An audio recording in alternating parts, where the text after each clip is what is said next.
Lebaran tahun ini THR-ku dari suami cuma 500 ribu, tapi adik ipar dihadiahi mobil 500 juta.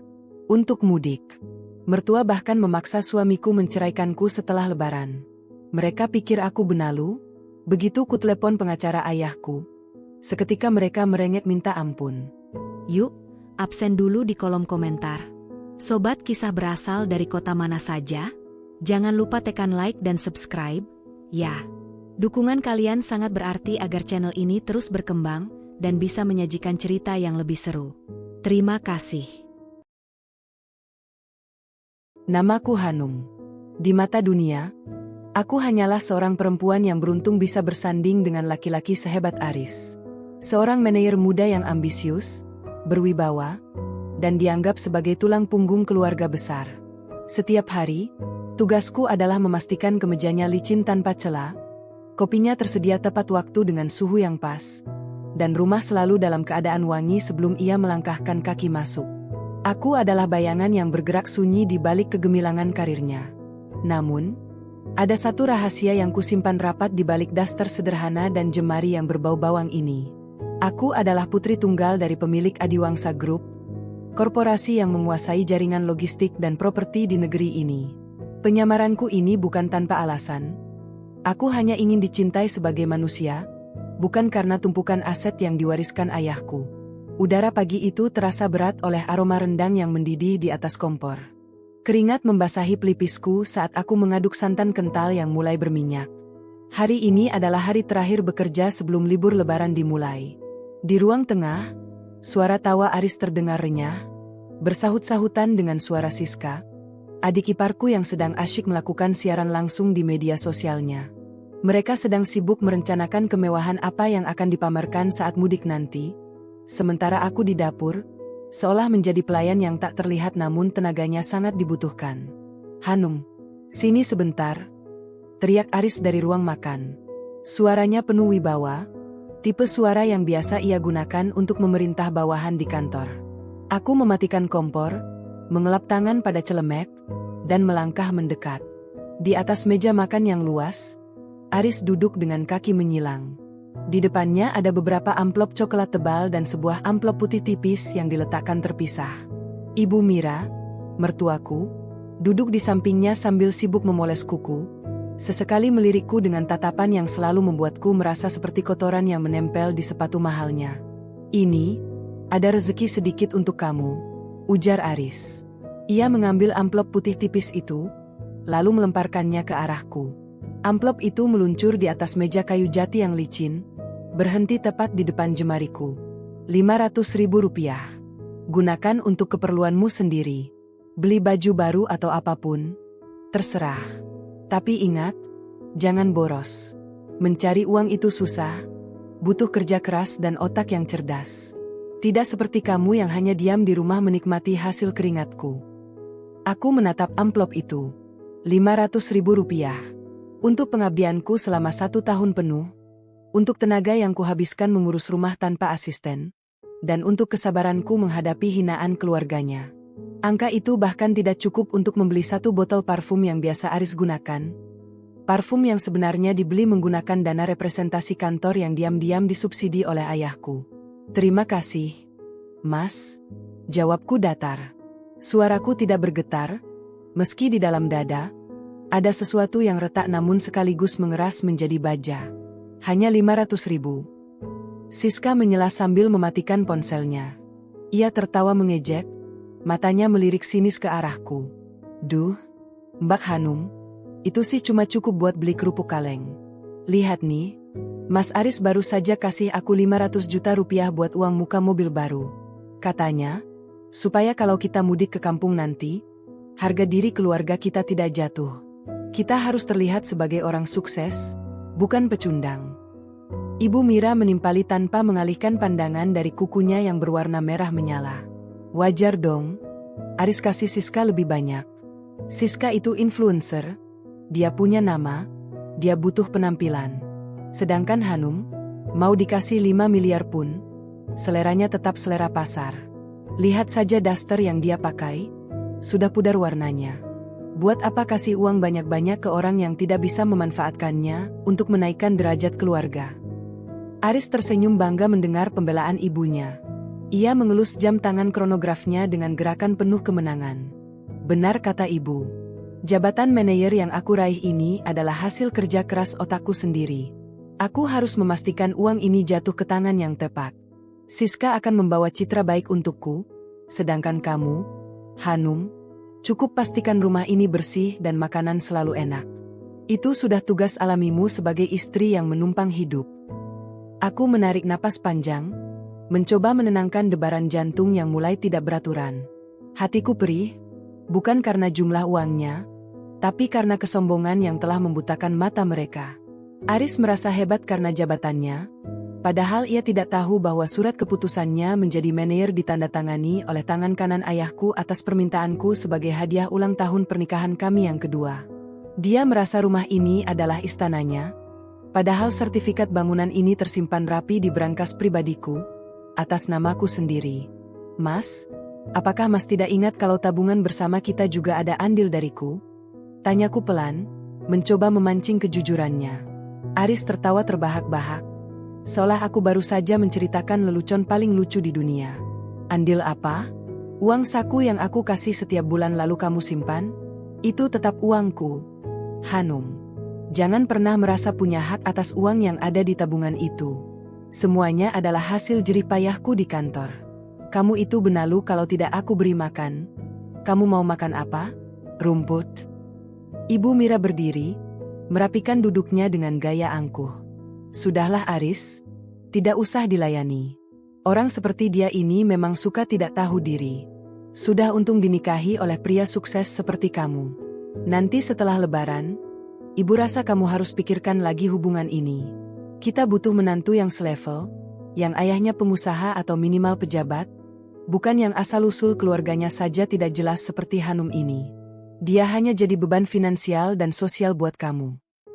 Kata-kata, benalu, dan beban, itu bergema di ruang makan yang dingin. Siska kembali sibuk dengan ponselnya, memotret gepokan uang 500 juta yang sengaja ia pamerkan di meja, sementara Aris mulai sibuk menelepon dealer mobil untuk memastikan pesanan adiknya tiba sebelum malam takbiran. Tak satu pun dari mereka yang peduli bahwa aku masih berdiri di sana, memegang amplop putih tipis yang mereka anggap sebagai sedekah. Aku melangkah kembali ke dapur. Tanganku kembali memegang sudit, namun pikiranku sudah melayang jauh. Kesempatan yang kuberikan kepada Aris selama 3 tahun ini sepertinya telah mencapai titik jenuh. Aku mencintainya dengan tulus, namun ia mencintai bayang-bayang kesuksesannya sendiri yang sebenarnya hanyalah fata morgana yang aku ciptakan untuknya.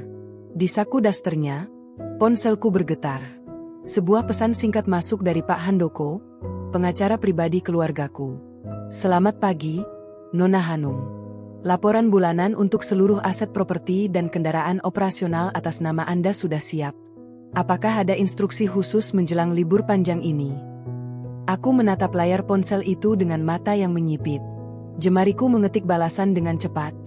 Namun sebelum menekan tombol kirim, aku berhenti sejenak. Aku melihat ke arah ruang tengah, di mana Aris sedang tertawa sombong sambil memeluk ibunya. Mereka terlihat sangat bahagia di atas fondasi yang sebenarnya aku miliki sepenuhnya. Nikmati kesombongan kalian, bisikku lirih hingga hanya aku dan uap rendang yang bisa mendengarnya. Jika kalian menganggapku benalu, maka aku akan menunjukkan apa yang terjadi ketika pohon tempat kalian bersandar tiba-tiba tumbang. Aku menyimpan kembali ponselku. Hari ini aku akan tetap menjadi Hanum yang penurut. Aku akan tetap menyiapkan pakaian mudik mereka, menata koper-koper mahal yang dibeli dari kartu kredit tambahanku yang mereka pikir adalah fasilitas kantor, dan memastikan semua kebutuhan mereka terpenuhi. Aku ingin mereka berada di puncak kebahagiaan yang paling tinggi, karena jatuh dari tempat yang paling tinggi akan memberikan rasa sakit yang paling sempurna. Malam itu, saat seluruh rumah sudah terlelap, aku duduk di balkon kamar. Menatap langit malam yang mulai terang oleh lampu-lampu kota yang bersiap menyambut hari kemenangan. Aris tidur mendengkur di sampingku, tangannya masih menggenggam ponsel yang penuh dengan percakapan tentang kemewahan. Aku membuka amplop 500.000 darinya. Aku mengambil selembar uang 100.000, lalu menyalakan pemantik api. Aku melihat uang itu terbakar perlahan, berubah menjadi abu yang terbang terbawa angin malam. Harga diriku memang tidak bisa dibeli dengan uang ini, Mas. Tapi harga dirimu, aku baru menyadari bahwa harga dirimu bahkan tidak cukup untuk membayar biaya parkir di gedung kantormu sendiri, jika aku menarik semua dukunganku. Aku kembali mengambil ponsel, membuka pesan yang sempat tertunda tadi. Kali ini, aku mengetik instruksi yang sangat spesifik. Pak Handoko, siapkan dokumen pembatalan seluruh fasilitas kantor untuk manajer pemasaran atas nama Aris Pratama. Cabut akses kartu kredit tambahan untuk nama Mira dan Siska per besok pagi. Dan satu lagi, siapkan berkas pengosongan aset untuk rumah di alamat ini. Kita akan melakukannya tepat di malam takbiran. Klik. Pesan terkirim. Sebuah senyum kecil tersungging di bibirku. Ini bukan lagi tentang dendam, tapi tentang keadilan. Mereka ingin merayakan Lebaran dengan kemewahan yang mereka klaim sebagai hasil kerja keras, maka aku akan membiarkan mereka merayakannya, tapi dengan cara yang tidak akan pernah mereka lupakan seumur hidup mereka. Aku akan memberikan mereka THR yang sesungguhnya. Sebuah kenyataan pahit bahwa selama ini mereka hanya hidup di dalam gelembung sabun yang siap pecah kapan saja aku mau. Besok adalah hari di mana sandiwara ini akan memasuki babak baru. Dan aku, Hanum yang mereka sebut Benalu, akan menjadi sutradara tunggal dalam kehancuran istana pasir yang mereka bangga-banggakan itu. Sinar matahari pagi menembus jendela kaca besar di ruang tengah, memantulkan kilau dari deretan tas belanja bermerek yang berserakan di atas sofa jati. Siska duduk di tengah kekacauan itu dengan wajah yang berseri-seri, tangannya sibuk mengarahkan kamera ponsel ke arah logo-logo mewah tersebut. Ia sedang melakukan apa yang paling ia cintai di dunia ini, memamerkan kehidupan yang sebenarnya bukan miliknya. Di sudut lain, Ibu Mira tampak anggun dengan tunik sutra barunya, sesekali mematut diri di depan cermin besar sambil memutar tubuh, memastikan tidak ada kerutan yang mengganggu penampilannya. Mbak Hanum, ambilkan jus jeruk dingin, dong. Tenggorokanku kering habis maraton belanja tadi, teriak Siska tanpa menoleh, matanya tetap terpaku pada jumlah penonton di siaran langsungnya. Aku melangkah keluar dari dapur dengan nampan di tangan. Aku meletakkan gelas kristal itu di atas meja, tepat di samping tumpukan kotak sepatu mahal yang harga sepasangnya setara dengan gaji buruh pabrik selama 2 bulan. Siska menyesap jus itu dengan gaya yang dibuat-buat, lalu kembali menatap layar ponselnya. Halo semuanya. Lihat ya. Ini koleksi terbaru yang aku beli untuk Lebaran nanti. Kakakku yang ganteng dan sukses, Mas Aris, baru saja kasih aku dana tak terbatas. Katanya, adik kesayangannya tidak boleh terlihat kusam saat pulang kampung. Mobil baru juga sudah dalam perjalanan. Loh, tunggu konten aku selanjutnya ya. Siska mengakhiri siarannya dengan ciuman jauh ke arah kamera. Begitu ponselnya mati, raut wajah manis itu langsung menghilang, digantikan oleh tatapan menuntut yang ditujukan padaku. Mbak, besok pagi semua baju ini harus sudah disetrika uap. Jangan sampai ada lipatan sedikit pun. Aku tidak mau penampilanku hancur gara-gara kamu ceroboh. Oh ya, pastikan koperku sudah siap malam ini juga. Aku sedang menyiapkan bumbu-bumbu untuk masakan di kampung nanti. Siska, bisakah kamu bantu merapikan barang-barangmu sendiri? Tanyaku dengan nada serendah mungkin, mencoba menguji sejauh mana mereka akan menekanku. Ibu Mira langsung menghentikan kegiatannya di depan cermin. Ia berbalik dengan wajah yang mengeras. Hanum, kamu itu diajak bicara sama adik ipar, bukannya membantu malah menjawab. Kamu tidak lihat Siska itu sibuk? Dia itu aset keluarga. Wajahnya di internet itu yang membuat nama Aris juga ikut naik. Kamu seharusnya bangga punya ipar seperti dia, bukan malah mengeluh. Tapi ibu, tabungan yang digunakan Mas Aris untuk membelikan Siska mobil itu adalah tabungan masa depan kami. Bukankah itu terlalu berlebihan hanya untuk sekadar pamer di kampung? Pancingku lagi. Tawa Ibu Mira terdengar sinis. Berlebihan? Hanum, dengar ya. Kamu itu tidak paham soal investasi sosial. Aris memberikan uang itu supaya orang-orang di kampung tahu kalau dia sudah jadi orang hebat di Jakarta. Kalau Aris terlihat hebat, ibu juga ikut terhormat. Dan uang itu uang Aris. Kamu tidak punya hak sepeser pun untuk mengatur bagaimana anakku membelanjakan keringatnya sendiri. Kamu hanya tinggal di sini, makan gratis, tidur nyenyak, masih berani protes. Tepat saat itu, pintu depan terbuka. Aris melangkah masuk dengan setelan jas yang masih rapi, meski dasinya sudah agak longgar. Wajahnya tampak sangat cerah, seolah-olah ia baru saja memenangkan lotre terbesar dalam hidupnya. Ia langsung menghampiri Ibu Mira dan mengecup tangannya, lalu beralih ke Siska yang langsung merengek manja meminta tambahan uang untuk aksesori mobil barunya. Tenang, Siska. Mas baru saja dapat konfirmasi dari dealer. Mobilnya akan diantar besok siang. 500 juta itu investasi kecil untuk kebahagiaan adik Mas, ujar Aris sambil mengacak rambut Siska. Ia kemudian melirikku yang masih berdiri memegang nampan kosong. Kenapa masih di sini, Hanum? Dapur tidak akan beres kalau kamu cuma berdiri menonton kami. Aku hanya bertanya soal tabungan itu, Mas. Jawabku pelan. Aris mendengus kasar. Ia merobek amplop tagihan yang ada di atas meja, lalu melemparkannya ke arahku. Tabungan? Kamu tidak perlu pusing soal angka. Jabatan manajerku menjamin semuanya. Oh ya, bicara soal uang, aku sudah menarik semua saldo dari rekening bersama kita. Aku butuh dana tunai yang besar untuk dibagikan di kampung nanti. Aku ingin semua orang tahu kalau Aris Pratama adalah orang paling sukses yang pernah lahir di sana. Semuanya. Mas, kamu tidak menyisakan sedikit pun untuk dana darurat kita? Jantungku berdesir, bukan karena takut kehilangan uang itu, karena jumlahnya tidak ada apa-apanya dibanding saldo di rekening pribadiku, tapi karena ia benar-benar tidak menyisakan ruang untukku dalam rencana hidupnya. Dana darurat apa? Selama aku masih bekerja di Adiwangsa Group, tidak akan ada keadaan darurat. Kamu pikir perusahaanku itu perusahaan kecil yang bisa bangkrut dalam semalam? Ayolah, Hanum, berhentilah berpikir seperti orang miskin. Itu sangat memalukan. Aris mendesis, lalu melangkah menuju kamar tanpa memedulikan tatapan mataku yang mulai mendingin. Siska tertawa kecil melihatku terpojok. Kasihannya, Mbak Hanum. Makanya, jadi perempuan itu harus punya nilai lebih. Jangan cuma bisa masak dan cuci baju. Kalau tidak punya nilai, ya jangan heran kalau Mas Aris lebih memprioritaskan aku dan ibu. Aku hanya terdiam, membiarkan hinaan itu mengalir seperti air di atas daun talas. Di dalam saku celana dasternya, aku meraba ponselku. Aku tahu bahwa di saat yang sama, tim audit internal perusahaan, yang secara rahasia melaporkan semuanya kepadaku, telah menemukan kejanggalan pada penggunaan kartu kredit korporat yang dipegang Aris. Ternyata, selain menguras tabungan kami, Aris juga berani menggesek kartu kantor untuk keperluan pribadi keluarganya. Yakin bahwa posisinya sebagai anak emas di perusahaan akan melindunginya. Dia tidak tahu bahwa aku telah memberikan lampu hijau kepada Departemen Keuangan untuk memproses semua temuan itu.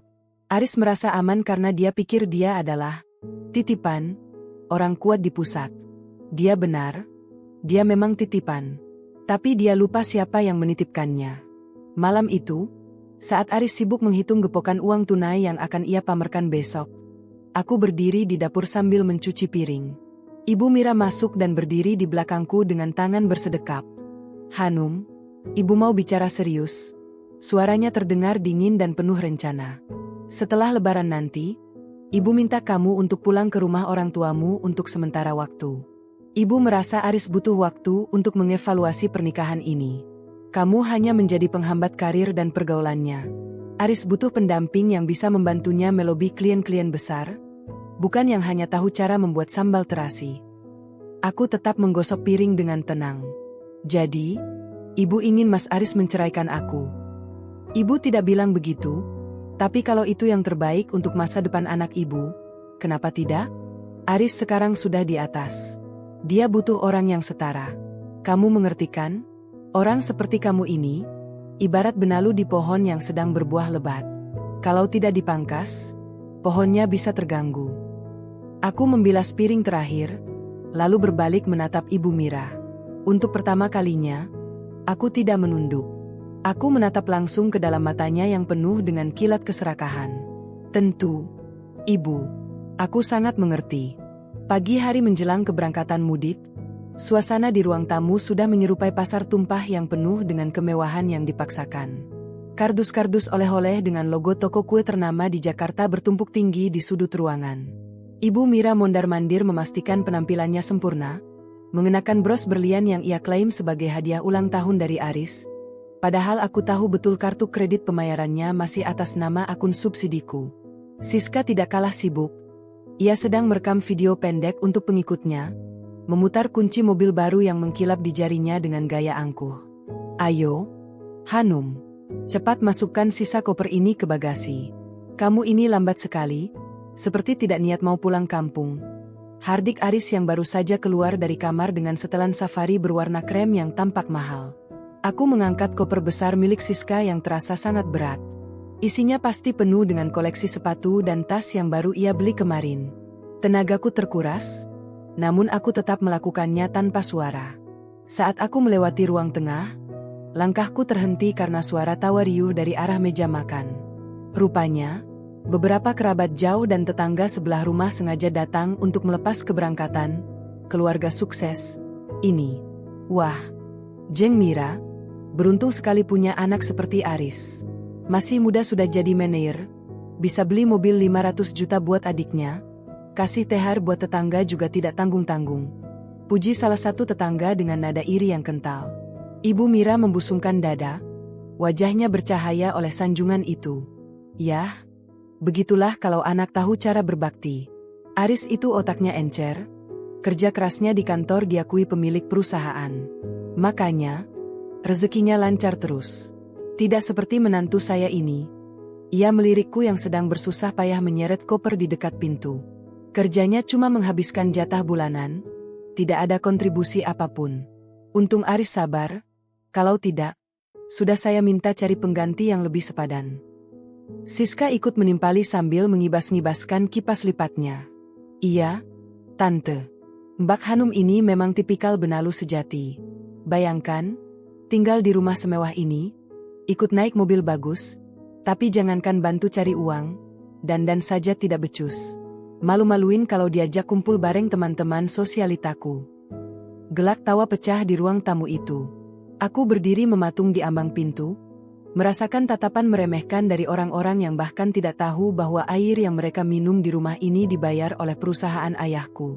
Aris hanya diam, ia tidak membela sama sekali.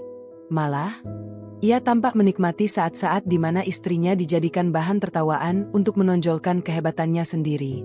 Sudah, Hanum, jangan cuma bengong di situ. Malu dilihat tetangga kalau kamu terlihat bodoh begitu. Cepat selesaikan urusan bagasi, kita harus berangkat sebelum jalanan macet. Perintah Aris dengan nada yang sangat dingin. Aku menyeret koper itu ke halaman, di mana mobil sport serba hitam milik Aris dan mobil baru Siska sudah terparkir gagah. Di sana, aku melihat sopir kantor yang biasa menjemput Aris sedang sibuk membersihkan kaca mobil. Ia menatapku dengan tatapan iba, seolah tahu apa yang sebenarnya terjadi. Ia adalah orang lama di perusahaan ayahku, dan ia tahu betul siapa aku. Namun, aku memberikan isyarat mata agar ia tetap diam. Nona, apakah perlu saya bantu? Bisiknya pelan saat Aris tidak melihat. Tidak usah, Pak. Biarkan saja. Biarkan mereka menikmati panggungnya untuk terakhir kali. Jawabku sangat pelan. Di dalam rumah, drama penghinaan masih berlanjut. Ibu Mira mulai membagikan amplop-amplop kecil kepada para tamu dan tetangga. Ia melakukannya dengan gerakan tangan yang lebar, memastikan semua orang melihat tebalnya amplop tersebut. Ini ada sedikit rezeki dari Aris. Jangan dilihat jumlahnya ya. Meski isinya masing-masing 1 juta rupiah, tapi ini murni bentuk syukur kami. Ujar Ibu Mira dengan nada congkak yang luar biasa. 1 juta rupiah per orang. Aku menghitung ada sekitar 10 orang di sana. 10 juta rupiah melayang hanya untuk pamer di depan tetangga. Dan aku tahu pasti, uang itu diambil dari tabungan pendidikan yang seharusnya kami persiapkan untuk masa depan, yang telah dikuras habis oleh Aris tanpa seizinku kemarin malam. Aris melangkah mendekatiku yang sedang menutup pintu bagasi. Ia berdiri sangat dekat, aroma parfum mahalnya menyeruak, namun bagiku bau itu terasa menyesakkan. Dengar, Hanum, di kampung nanti, aku tidak mau kamu banyak bicara. Kalau ditanya soal pekerjaan atau aset, biarkan aku atau ibu yang menjawab. Kamu cukup tersenyum dan melayani tamu. Aku tidak mau reputasiku sebagai manajer sukses rusak hanya karena kamu salah bicara atau terlihat miskin. Kenapa Mas begitu malu mengakuiku sebagai istri yang ikut berjuang bersamamu dari bawah? Tanyaku, mencoba menatap matanya. Aris mendengus, sebuah senyum mengejek tersungging di bibirnya. Berjuang dari bawah? Jangan melawak. Hanum, kamu itu tidak melakukan apa-apa. Karierku melesat karena kemampuanku sendiri, karena lobi-lobiku yang hebat kepada atasan. Kamu hanya kebetulan ada di rumah saat aku pulang membawa uang. Sekarang, masuk ke mobil dan diamlah. Jangan merusak suasana hatiku. Aku masuk ke dalam mobil, duduk di kursi belakang sementara Ibu Mira duduk di depan dengan bangga, seolah ia adalah ratu di istana itu. Siska berada di mobil belakangnya, mengemudi sendiri dengan kacamata hitam besar dan musik yang berdentum keras, diikuti oleh mobil pengangkut barang yang penuh dengan tas-tas belanja mereka. Saat mobil mulai bergerak meninggalkan pagar rumah, aku melihat ke spion. Rumah mewah itu tampak sunyi. Mereka merasa sangat berkuasa sekarang, merasa telah menaklukkan dunia dengan uang yang sebenarnya bukan milik mereka. Mereka menyebutku benalu, namun mereka tidak sadar bahwa benalu yang mereka maksud adalah akar yang selama ini menyalurkan air dan nutrisi ke batang pohon yang kering. Di sepanjang perjalanan, Ibu Mira tidak berhenti berceloteh tentang rencana besarnya di kampung. Ia ingin merenovasi masjid desa, menyumbang ternak untuk kurban, dan mengadakan jamuan makan malam paling mewah di kecamatan. Semuanya menggunakan uang Aris, atau lebih tepatnya, uang yang mereka pikir adalah milik Aris. Aris, nanti sampai di sana, kita langsung ke rumah Pak Camat ya. Ibu sudah janji mau traktir keluarga mereka makan malam di restoran paling mahal di kota kabupaten. Kita tunjukkan kalau keluarga kita bukan lagi keluarga yang bisa mereka remehkan. Ujar Ibu Mira penuh semangat. Beres, Bu. Uang bukan masalah. Kartu kreditku masih punya limit yang sangat besar. Lagi pula, perusahaan baru saja memberiku kenaikan tunjangan operasional. Jawab Aris dengan percaya diri. Aku tersenyum tipis mendengar kata tunjangan operasional. Dia benar-benar mengira kenaikan itu karena prestasinya. Dia tidak tahu bahwa itu adalah bagian dari rencana audit yang sengaja kutinggikan limitnya, agar semua penyalahgunaannya terekam dengan jelas dalam sistem perbankan pusat perusahaan ayahku. Ponselku bergetar di dalam tas. Sebuah notifikasi muncul dari sistem manajemen aset. 10 menit yang lalu, Siska mencoba mengisi bensin di pom bensin jalan tol menggunakan kartu kredit tambahan dariku. Transaksinya berhasil, namun itu adalah transaksi terakhir yang kuizinkan secara otomatis sebelum sistem penguncian manual aku aktifkan nanti malam. Setiap kilometer yang kami tempuh menjauh dari Jakarta adalah setiap detik yang membawa mereka mendekati kehancuran total. Mereka sedang menikmati perjalanan menuju jurang, dan mereka melakukannya dengan bernyanyi riang. Aku menyandarkan kepala di jendela mobil, menatap hamparan sawah yang mulai terlihat di sepanjang jalan tol. Emosiku sudah mati untuk mereka. Tidak ada lagi rasa sedih atau sakit hati saat mendengar mereka menyebutku istri yang tidak menghasilkan apa-apa. Karena setelah lebaran ini, aku akan memastikan mereka merindukan sosok benalu. Ini setiap kali mereka merasa lapar atau setiap kali mereka harus mencuci pakaian mereka sendiri dengan tangan yang selama ini mereka sombongkan. Sujud di kakiku, kemana perginya kesombongan kalian kemarin? Kalimat itu terus berputar di kepalaku. Aku tidak sabar menantikan malam takbiran itu tiba. Malam di mana suara takbir akan menjadi pengiring bagi runtuhnya kesombongan Aris, Ibu Mira, dan Siska. Untuk sekarang, biarlah mereka tertawa. Biarlah mereka merasa menjadi penguasa dunia dengan uang 500 juta dan mobil baru itu. Karena saat akses ditutup nanti, harga diri mereka bahkan tidak akan cukup untuk membayar biaya parkir, persis seperti yang telah kurencanakan. Matahari mulai terbenam di ufuk barat, menciptakan semburat warna jingga yang indah namun mencekam. Perjalanan ini masih panjang, namun akhir dari drama ini sudah sangat dekat. Dan aku adalah pemegang naskah terakhirnya. Rumah besar di kampung halaman Aris telah bersolek sedemikian rupa. Lampu-lampu hias melilit pohon mangga di halaman, memancarkan cahaya warna-warni yang seolah ingin berteriak kepada seluruh tetangga bahwa sang pemilik rumah telah kembali dengan kesuksesan luar biasa. Sejak mobil mewah Aris dan mobil baru Siska memasuki gerbang desa, desas-desus tentang kekayaan keluarga Ibu Mira langsung menyebar secepat api menyambar jerami kering.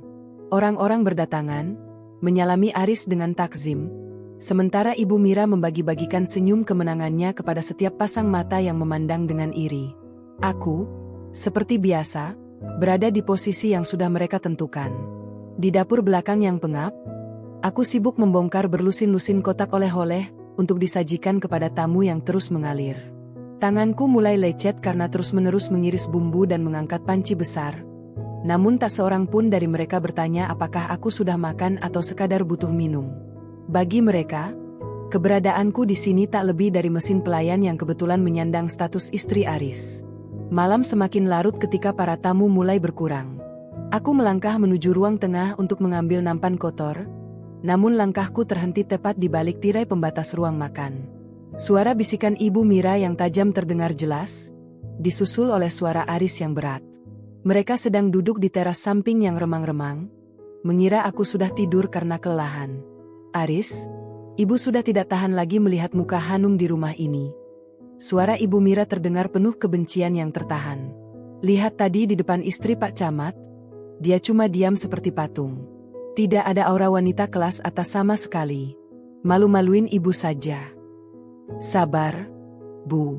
Sebentar lagi kan lebaran selesai, jawab Aris. Aku bisa mendengar bunyi korek api, disusul aroma rokok mahalnya yang menyeruak. Aris juga sudah bosan.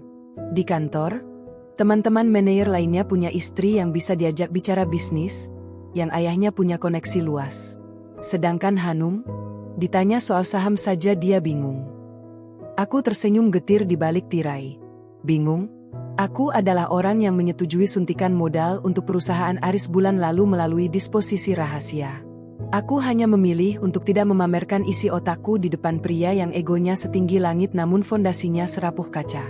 Pokoknya, begitu kita balik ke Jakarta, kamu urus surat cerainya, tekan Ibu Mira lagi. Suaranya kini lebih keras, tidak peduli jika ada yang mendengar. Siska sudah punya calon yang pas buat kamu. Anak pengusaha garmen di Bandung. Cantik, modis, dan yang paling penting, dia bisa kasih kamu keuntungan finansial. Bukan seperti benalu ini yang cuma tahu caranya menghabiskan sabun cuci. Iya, Bu. Aris sudah siapkan rencananya. Begitu pengosongan aset kantor selesai dan aku dapat bonus tahunan dari direksi, aku akan langsung urus semuanya. Hanum akan aku pulangkan ke kampung halamannya tanpa membawa apa-apa. Toh, semua yang ada di rumah Jakarta itu kan atas namaku dan hasil kerjaku. Dia datang cuma bawa badan, pulang pun harus cuma bawa badan. Duniaku seolah berhenti berputar sejenak. Bukan karena takut akan diceraikan, karena sejujurnya, aku sudah tidak sabar untuk lepas dari belenggu ini, tapi karena kerakusan mereka yang melampaui batas kewajaran. Aris benar-benar yakin bahwa rumah mewah di Jakarta itu adalah miliknya. Dia lupa, atau mungkin terlalu bodoh untuk menyadari, bahwa sertifikat asli rumah itu tidak pernah ada di tangannya.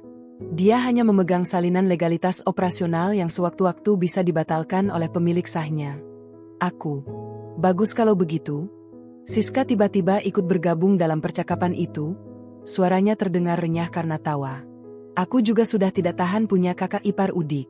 Mas Aris, jangan lupa ya, setelah cerai nanti, kamar Mbak Hanum di rumah Jakarta mau aku jadikan studio konten.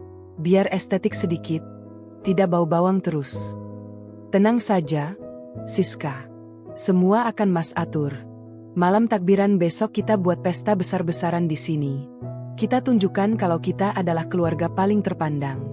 Setelah itu, selesai sudah tugas Hanum sebagai istri pajangan. Aris menutup pembicaraan itu dengan tawa sombong yang menggema di kesunyian malam. Aku mundur perlahan, masuk kembali ke dalam kamar kecil di dekat dapur yang mereka sediakan untukku. Di dalam kegelapan, aku duduk di tepi tempat tidur yang keras.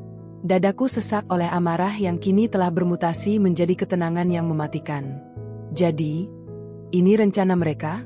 Membuangku setelah semua keringat dan fasilitas yang kuberikan mereka nikmati sampai tetes terakhir? Aku merogoh ponsel dari balik bantal. Layarnya menyala, menunjukkan pukul 11 malam lewat 30 menit.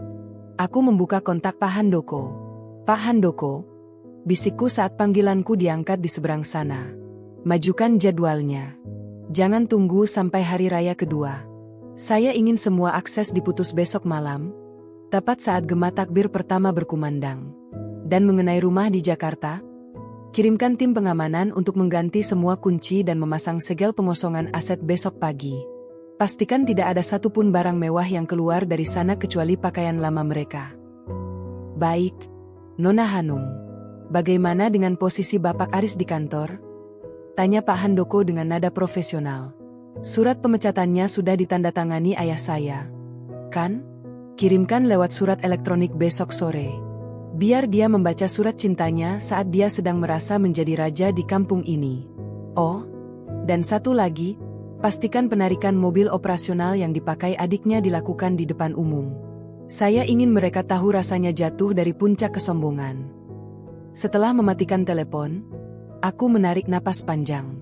Udara malam yang tadinya terasa menyesakkan, kini terasa begitu segar. Aris mengira dia sedang merencanakan pembuanganku, tanpa menyadari bahwa akulah yang sedang membangunkan badai untuk menyapu bersih seluruh dunianya. Besok adalah hari yang mereka tunggu-tunggu untuk pamer. Dan aku akan memastikan itu menjadi hari terakhir mereka bisa berdiri tegak. Aku akan melihat bagaimana Ibu Mira mencari muka di depan Pak Camat saat kartu kreditnya ditolak. Bagaimana Siska menangis histeris saat mobilnya ditarik leasing di tengah keramaian. Dan bagaimana Aris memohon di kakiku saat dia menyadari bahwa jabatan manajer yang dia banggakan telah menguap seperti embun pagi. Aku merebahkan diri, memejamkan mata dengan senyum yang tersungging tipis. Selamat tidur, Mas Aris. Nikmatilah mimpi indahmu malam ini, karena besok, kamu akan terbangun dalam sebuah kenyataan yang bahkan lebih buruk dari mimpi buruk manapun yang pernah kamu bayangkan. Pagi hari menjelang malam takbiran tiba dengan keriuhan yang memekakkan telinga. Rumah besar di kampung itu sudah penuh dengan kerabat dan orang-orang suruhan yang sibuk memasang tenda tambahan di halaman depan. Aris berdiri di tengah teras, memberikan perintah ke sana kemari dengan tangan di pinggang, sesekali membetulkan letak kacamata hitamnya yang mahal. Ia tampak sangat menikmati peran sebagai tuan besar yang dermawan. Hanum, mana daftar pesanan catering untuk nanti malam? Pastikan menunya yang paling mahal. Aku tidak mau tamu-tamuku cuma makan tempe dan tahu. Teriak Aris tanpa menoleh ke arahku. Aku berjalan mendekat, menyerahkan secari kertas berisi rincian menu mewah yang ia minta. Di sana tertera angka puluhan juta rupiah hanya untuk jamuan satu malam. Aris meliriknya sekilas lalu tertawa remeh. Bagus. Pakai kartu kredit tambahan yang dipegang ibu saja untuk pelunasannya nanti sore. Aku malas tarik tunai lagi di mesin anjungan tunai mandiri desa yang lambat ini. Aku hanya mengangguk patuh. Di dalam kepalaku, aku menghitung mundur. Kurang dari 10 jam lagi menuju gema takbir pertama, saat seluruh akses keuangan itu akan berubah menjadi plastik tidak berguna. Siska keluar dari rumah dengan wajah cemberut, ponselnya menempel di telinga. Mas Aris, ini dealer mobilnya kok aneh ya? Tadi aku telepon mau tanya soal surat-surat kendaraan. Mereka bilang ada masalah administrasi dari kantor pusat Mas Aris. Katanya asetnya sedang dalam peninjauan ulang. Masa mobil baru sudah ditinjau sih. Aris mengibaskan tangan, tampak tidak peduli. Ah, paling cuma kesalahan sistem di kantor pusat. Biasalah, akhir tahun anggaran banyak audit. Nanti Mas telepon orang dalam untuk bereskan. Kamu fokus saja dandan yang cantik. Siapkan konten untuk malam ini. Kita harus meledakkan media sosialmu dengan kemewahan keluarga kita. Siska kembali tersenyum, meski gurat kecemasan sempat melintas di wajahnya. Ia tidak tahu bahwa orang dalam yang dimaksud Aris sebenarnya sedang sibuk menyusun laporan pemecatannya atas instruksiku. Ibu Mira muncul dengan perhiasan yang lebih banyak dari biasanya. Leher dan lengannya penuh dengan kilauan emas dan berlian. Ia menatapku dengan tatapan jijik yang sudah menjadi makanan sehari-hariku. Hanum, kamu jangan keluyuran di depan nanti malam. Tetap di dapur saja, pastikan piring kotor tidak menumpuk. Ibu sudah undang kolega-kolega penting dari kabupaten. Ibu tidak mau mereka melihat menantu yang penampilannya seperti pembantu begini. Baik, Bu, jawabku pelan, sambil meremas ponsel di saku dasternya. Aku melangkah ke sudut halaman yang sepi, berpura-pura memeriksa stok tabung gas. Saat merasa aman, aku segera menghubungi Pak Handoko melalui pesan singkat.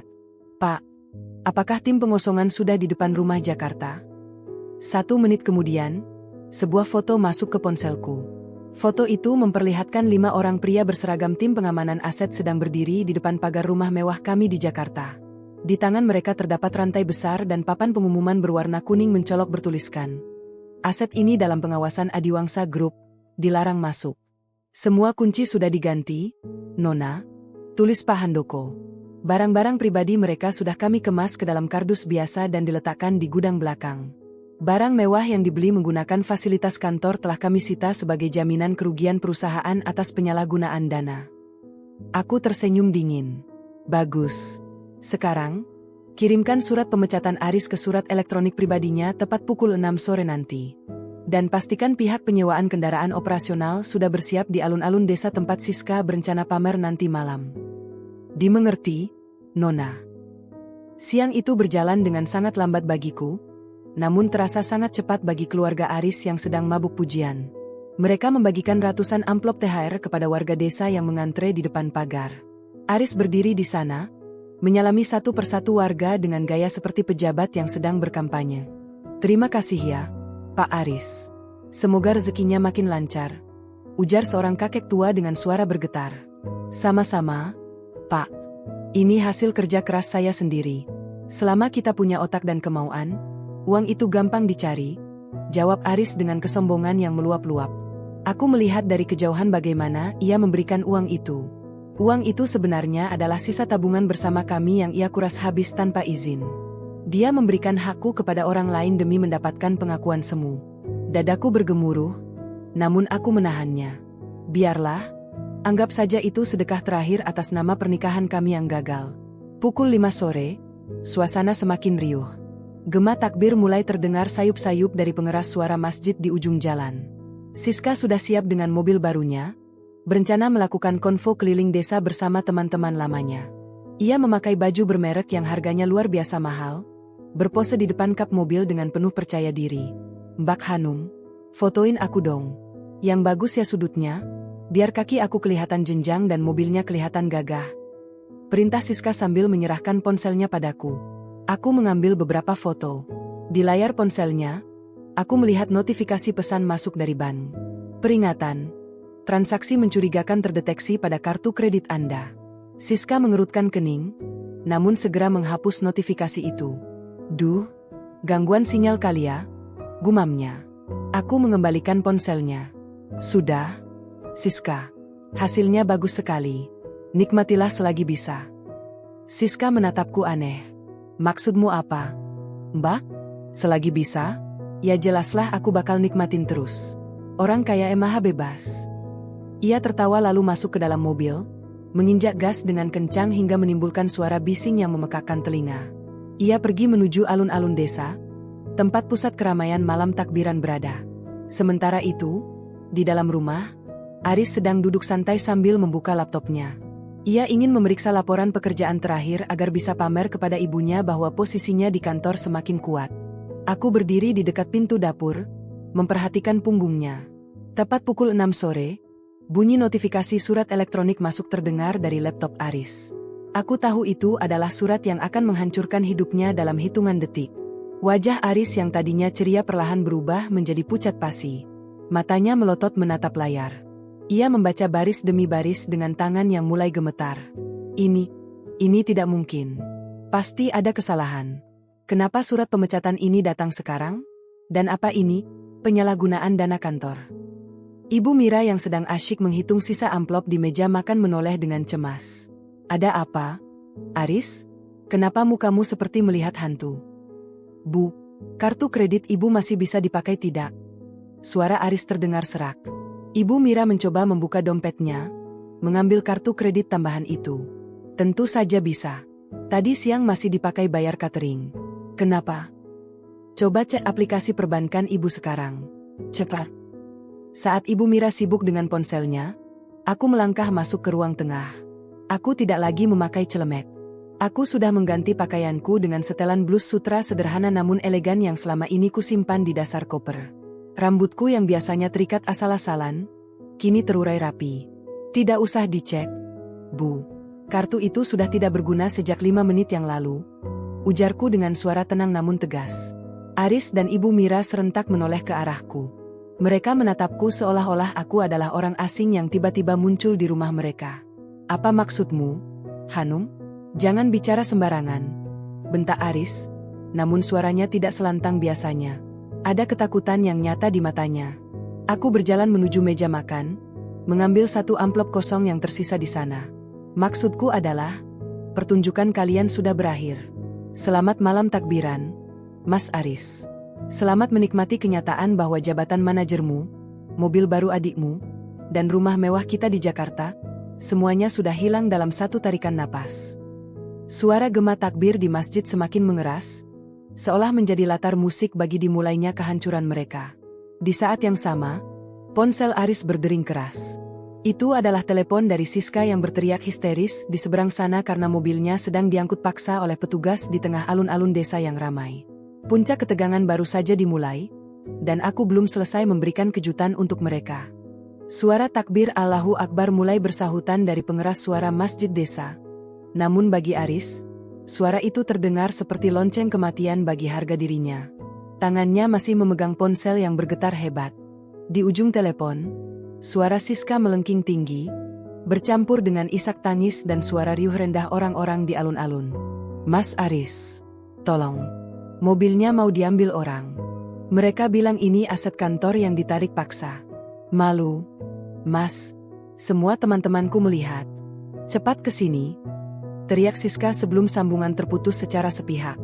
Wajah Aris yang tadinya merah padam karena sombong, kini berubah sepucat kertas. Ia menatapku dengan tatapan yang sulit diartikan, antara tidak percaya, marah, dan ngeri. Di sampingnya, Ibu Mira mencoba membuka aplikasi perbankan di ponselnya berkali-kali, namun layar itu hanya menampilkan pesan merah menyala. Akses ditolak. Silakan hubungi bank penerbit. Hanum, apa yang kamu lakukan? Jangan main-main. Kamu pikir ini lucu? Bentak Aris sambil melangkah maju, mencoba mengintimidasi dengan postur tubuhnya. Siapa kamu berani menyentuh fasilitas kantorku? Aku ini manajer. Kamu cuma istri yang numpang makan. Aku tidak mundur selangkah pun. Aku berdiri tegak, melipat tangan di dada dengan ketenangan yang mematikan. Manajer, Mas, baca lagi surat elektronik itu baik-baik. Kamu sudah dipecat secara tidak hormat karena penyalahgunaan dana perusahaan untuk kepentingan pribadi. Dan soal siapa aku? Kamu benar-benar tidak pernah mencari tahu siapa pemilik sebenarnya dari Adiwangsa Group, tempatmu bekerja selama 3 tahun ini. Aris tertegun. Matanya berkedip cepat, otaknya yang selama ini hanya berisi angka-angka kesombongan mulai mencoba merajut benang merah yang ada. Adiwangsa, itu perusahaan besar. Pemiliknya adalah Bapak Wijaya Adiwangsa. Apa hubungannya denganmu? Namaku Hanum Adiwangsa, Aris. Aku adalah putri tunggal yang kamu sebut, Benalu, selama ini. Jawabku dengan nada bicara yang sangat datar. Namun setiap kata yang keluar terasa seperti hantaman palu godam di dadanya. Hening seketika menyelimuti ruang tamu itu. Ibu Mira menjatuhkan dompetnya ke lantai.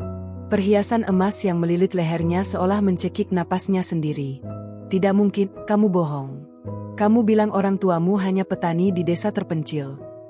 Aku hanya ingin tahu, apakah ada orang yang bisa mencintaiku tanpa melihat label harga di punggungku. Dan ternyata, aku mendapatkan jawabannya melalui kalian, ujarku sambil berjalan menuju meja makan, mengambil satu gelas air putih dan meminumnya perlahan.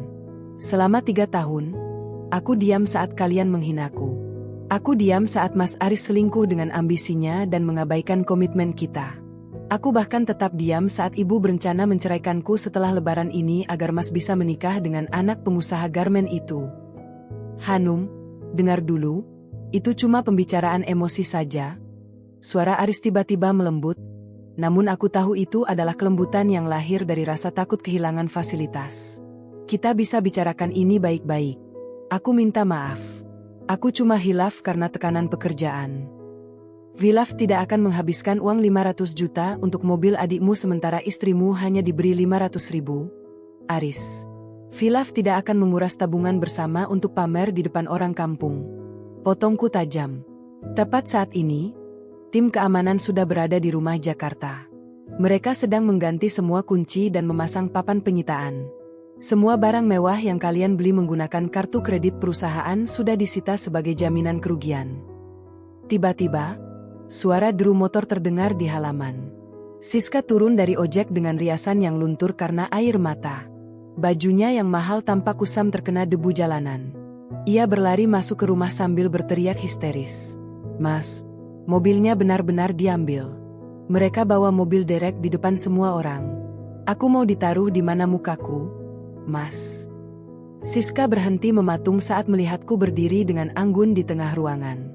Ia melihat ibunya yang terduduk lemas di lantai dan kakaknya yang gemetar. "Ada apa ini? Kenapa semua orang diam?" "Selamat datang, Siska," sapaku tenang. "Nikmatilah malam takbiran ini. Karena besok pagi, kamu tidak akan punya mobil untuk dipamerkan, tidak punya kartu kredit untuk belanja, dan tidak punya pengikut yang akan memujimu lagi saat mereka tahu kamu hanya seorang penipu yang hidup dari belas kasihan orang yang kamu hina." Siska menatapku dengan amarah yang meledak. "Heh, benalu. Beraninya kamu bicara begitu. Mas Aris, kenapa diam saja? Tampar dia. Usir dia sekarang juga." "Diam, Siska," bentak Aris dengan suara serak. Ia menoleh ke arah adiknya dengan mata merah. Dia yang punya perusahaan tempatku bekerja. Dia yang punya rumah di Jakarta. Kita sudah kehilangan semuanya."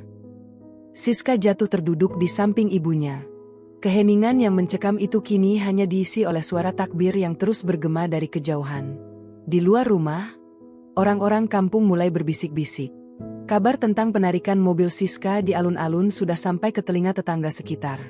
Beberapa orang mulai mengintip dari balik pagar, penasaran dengan apa yang terjadi di dalam istana keluarga Aris yang baru saja runtuh. Ibu Mira tiba-tiba merangkak mendekatiku, mencoba meraih ujung blus sutraku. Wajahnya yang tadi penuh riasan kini tampak sangat tua dan menyedihkan. "Hanum, Sang, Ibu mohon, jangan lakukan ini pada kami. Ibu tahu ibu salah. Ibu cuma mau Aris sukses. Maafkan kata-kata ibu yang kasar tadi. Kamu menantu kesayangan ibu, kan?"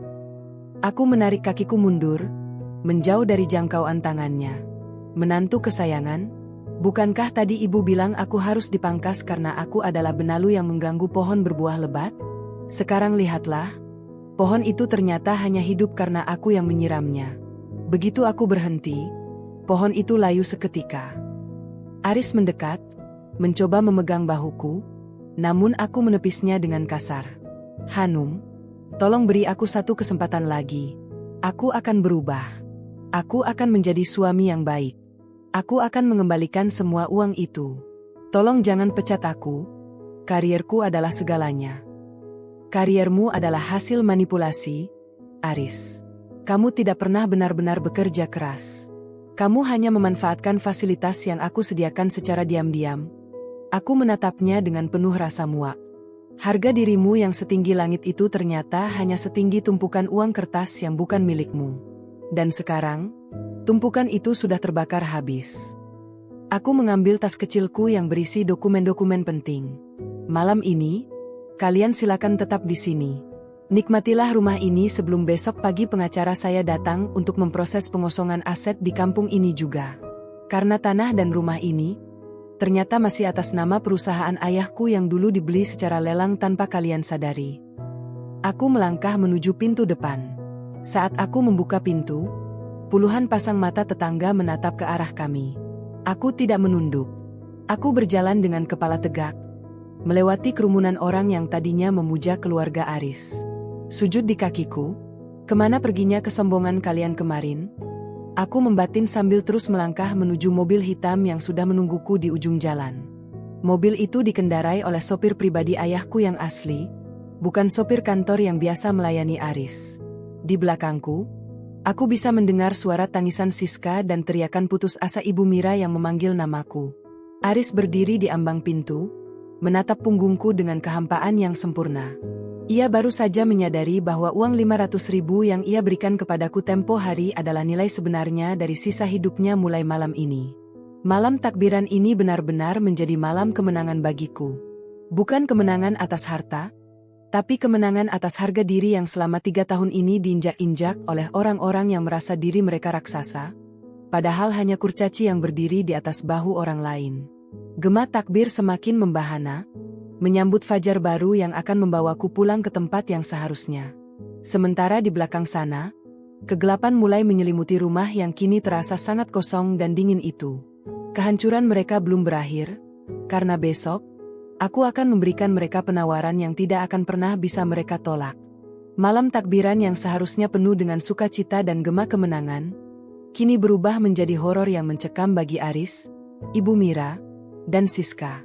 Di ruang tamu yang tadinya dipenuhi tawa sombong, kini hanya terdengar isak tangis Siska yang terseduh-seduh di lantai. Aris masih terpaku di tempatnya berdiri, menatap layar laptop yang menampilkan surat pemecatan tidak hormat itu dengan tatapan kosong. Dunia yang ia bangun dengan kebohongan dan subsidi terselubung telah runtuh dalam hitungan menit, tepat saat gema takbir di masjid desa semakin membahana. Mas Aris, lakukan sesuatu. Jangan diam saja, teriak Siska sambil memukul-mukul lantai dengan tangan yang masih mengenakan gelang-gelang emas imitasi. Mobil itu, Mas. Malu aku kalau besok orang-orang tahu mobil itu ditarik karena kita tidak mampu bayar. Bagaimana aku bisa posting di media sosial kalau kenyataannya begini? Ibu Mira mencoba berdiri dengan lutut yang gemetar. Ia menghampiri Aris dan mengguncang bahu anaknya itu dengan keras. Aris, cepat telepon atasanmu. Bilang kalau ini semua salah paham. Hanum pasti cuma menggertak. Mana mungkin perempuan penurut seperti dia punya kuasa sebesar itu? Dia pasti cuma meminjam nama ayahnya untuk menakut-nakuti kita. Aris menoleh ke arah ibunya dengan tatapan nanar. Ibu tidak mengerti. Tanda tangan di surat pemecatan ini adalah tanda tangan pemilik tertinggi Adiwangsa Group, Bapak Wijaya Adiwangsa. Dan di bawahnya ada nota tambahan yang menyatakan bahwa seluruh fasilitas yang aku gunakan selama 3 tahun ini adalah kerugian perusahaan yang harus diganti secara tunai. Nilainya mencapai 5 miliar rupiah. Bu. Mendengar angka 5 miliar, Ibu Mira hampir jatuh pingsan jika tidak segera berpegangan pada pinggiran meja makan. 5 miliar? Dari mana kita punya uang sebanyak itu? Aris? Semua uang tabunganmu sudah habis buat bagi-bagi THR tadi siang. Belum lagi biaya pesta nanti malam. Tepat saat itu, beberapa pria berseragam safari gelap muncul di ambang pintu rumah. Mereka tidak mengetuk, melainkan langsung masuk dengan wajah tegas yang tidak menyisakan ruang untuk perdebatan. Salah satu dari mereka, seorang pria parubaya dengan kacamata yang tampak sangat profesional, melangkah maju sambil membawa map kulit berwarna hitam. Selamat malam. Saya adalah perwakilan hukum dari Nona Hanum Adiwangsa dan Adiwangsa Group. Ujar pria itu dengan suara bariton yang tenang namun menekan. Saya di sini untuk menyampaikan surat resmi pengosongan aset dan penyitaan sementara atas seluruh barang berharga di dalam rumah ini. Aris mencoba mengumpulkan sisa-sisa keberaniannya. Ini rumah ibuku. Kalian tidak punya hak untuk masuk begitu saja tanpa izin. Pria itu tersenyum tipis, sebuah senyuman yang lebih mirip ejekan. Rumah ini, Bapak Aris, terdaftar sebagai aset properti perusahaan yang dibeli 10 tahun lalu sebagai investasi. Ibu Mira hanya menempatinya atas izin lisan yang difasilitasi oleh Nona Hanum. Karena hubungan profesional Bapak Aris dengan perusahaan telah berakhir, maka hak guna bangunan ini juga berakhir seketika. Kami memberikan waktu hingga besok pagi pukul 8 untuk mengosongkan tempat ini. Siska berteriak histeris. Besok pagi? Ini kan hari raya. Kalian kejam sekali. Di mana nurani kalian? Nurani? Pria pengacara itu menatap Siska dengan tajam. Nona Siska, nurani adalah hal yang Anda abaikan saat menggunakan kartu kredit perusahaan untuk membeli tas-tas mewah seharga ratusan juta sementara pemilik sahnya Anda sebut sebagai benalu. Kami juga membawa daftar transaksi mencurigakan yang Anda lakukan. Jika total kerugian tidak dibayarkan dalam 7 hari, kami akan menindaklanjutinya ke jalur hukum pidana penggelapan dana. Mendengar kata pidana, Siska langsung terbungkam. Wajahnya yang tadinya merah karena marah, kini berubah menjadi pucat pasi. Ia memandang ke arah tumpukan tas belanja di pojok ruangan yang kini terasa seperti barang bukti kejahatan daripada simbol status sosial. Di luar rumah, kerumunan warga desa semakin banyak. Mereka berbisik-bisik, menunjuk-nunjuk ke arah rumah yang tadinya mereka puja sebagai rumah orang paling sukses di kampung. Beberapa orang yang tadi siang menerima amplop THR 1 juta rupiah kini mulai merasa was-was, takut jika uang itu juga akan ditarik kembali. Lihat itu, Ternyata cuma gaya-gayaan saja, bisik seorang ibu parubaya di luar pagar. Katanya manajer hebat, ternyata cuma numpang di ketiak istri. Memang benar pepatah, jangan sombong kalau belum punya apa-apa atas nama sendiri. Suara-suara cibiran itu masuk ke dalam rumah melalui jendela yang terbuka, menghujam langsung ke jantung harga diri Ibu Mira. Wanita yang biasanya sangat angkuh itu kini menutupi wajahnya dengan kedua tangan, menangis sesenggukan karena rasa malu yang teramat sangat. Ia membayangkan bagaimana besok saat sholat Idul Fitri, semua orang akan menatapnya dengan tatapan merendahkan. Aris terduduk lemas di sofa jati yang kini bukan lagi miliknya. Ia teringat kembali bagaimana 2 hari yang lalu ia dengan sombongnya melemparkan amplop Rp500.000 ke hadapan Hanum. Ia teringat bagaimana ia menghina istrinya sebagai beban finansial. Kini, ia menyadari bahwa setiap butir nasi yang ia makan, setiap helai kain yang ia kenakan, dan setiap tetes bensin di mobilnya adalah pemberian dari tangan perempuan yang ia remehkan itu. "Aris, kita harus bagaimana?" tanya Ibu Mira dengan suara parau. "Kita tidak punya tempat tinggal di Jakarta. Rumah itu sudah disegel. Di sini pun kita diusir. Kemana kita harus pergi?" Aris tidak menjawab. Ia hanya menatap tangannya yang gemetar. Ia merasa seperti seorang raja yang baru saja ditelanjangi di depan rakyatnya sendiri. Puncak kehancuran ini terasa begitu menyakitkan karena ia tahu, semua ini adalah hasil dari tangannya sendiri yang terlalu rakus dan mulutnya yang terlalu tajam. Tiba-tiba, ponsel Aris berdering. Sebuah nomor tidak dikenal muncul di layar. Dengan harapan yang masih tersisa, ia mengangkat telepon itu, berharap itu adalah bantuan atau setidaknya keajaiban. "Halo?" Suara Aris terdengar sangat lemah. "Nikmati malam takbiranmu, Mas Aris." Suara Hanum terdengar dari seberang sana, begitu tenang dan jernih, kontras dengan kekacauan di rumah itu. "Bagaimana rasanya menjadi orang sukses tanpa subsidi dariku? Apakah Rp500.000 itu cukup untuk membayar biaya pengacara dan tempat tinggal baru untuk ibu dan adikmu?" "Hanum, aku mohon jangan seperti ini." Aris meratap. "Aku minta maaf. Aku bersujud di kakimu kalau itu yang kamu mau. Tolong cabut semua tuntutan ini. Beri aku kesempatan, sekali saja." "Sujud di kakiku? Kemana perginya kesombonganmu kemarin, Mas?" Suara Hanum terdengar sedikit tertawa, namun tawa itu terasa lebih dingin dari es. "Kamu bilang aku adalah benalu. Sekarang, tunjukkan padaku bagaimana pohon besar sepertimu bisa berdiri tegak tanpa benalu ini. Oh ya, jangan lupa beritahu Ibu Mira bahwa jamuan makan malam mewah nanti dibatalkan karena kartu kreditnya sudah menjadi sampah plastik." "Hanum!" Aris berteriak, namun sambungan telepon sudah diputus. Suara takbir kembali menggema, "Allahu Akbar, Allahu Akbar, Allahu Akbar." Bagi warga desa, itu adalah panggilan untuk merayakan kemenangan setelah sebulan berpuasa.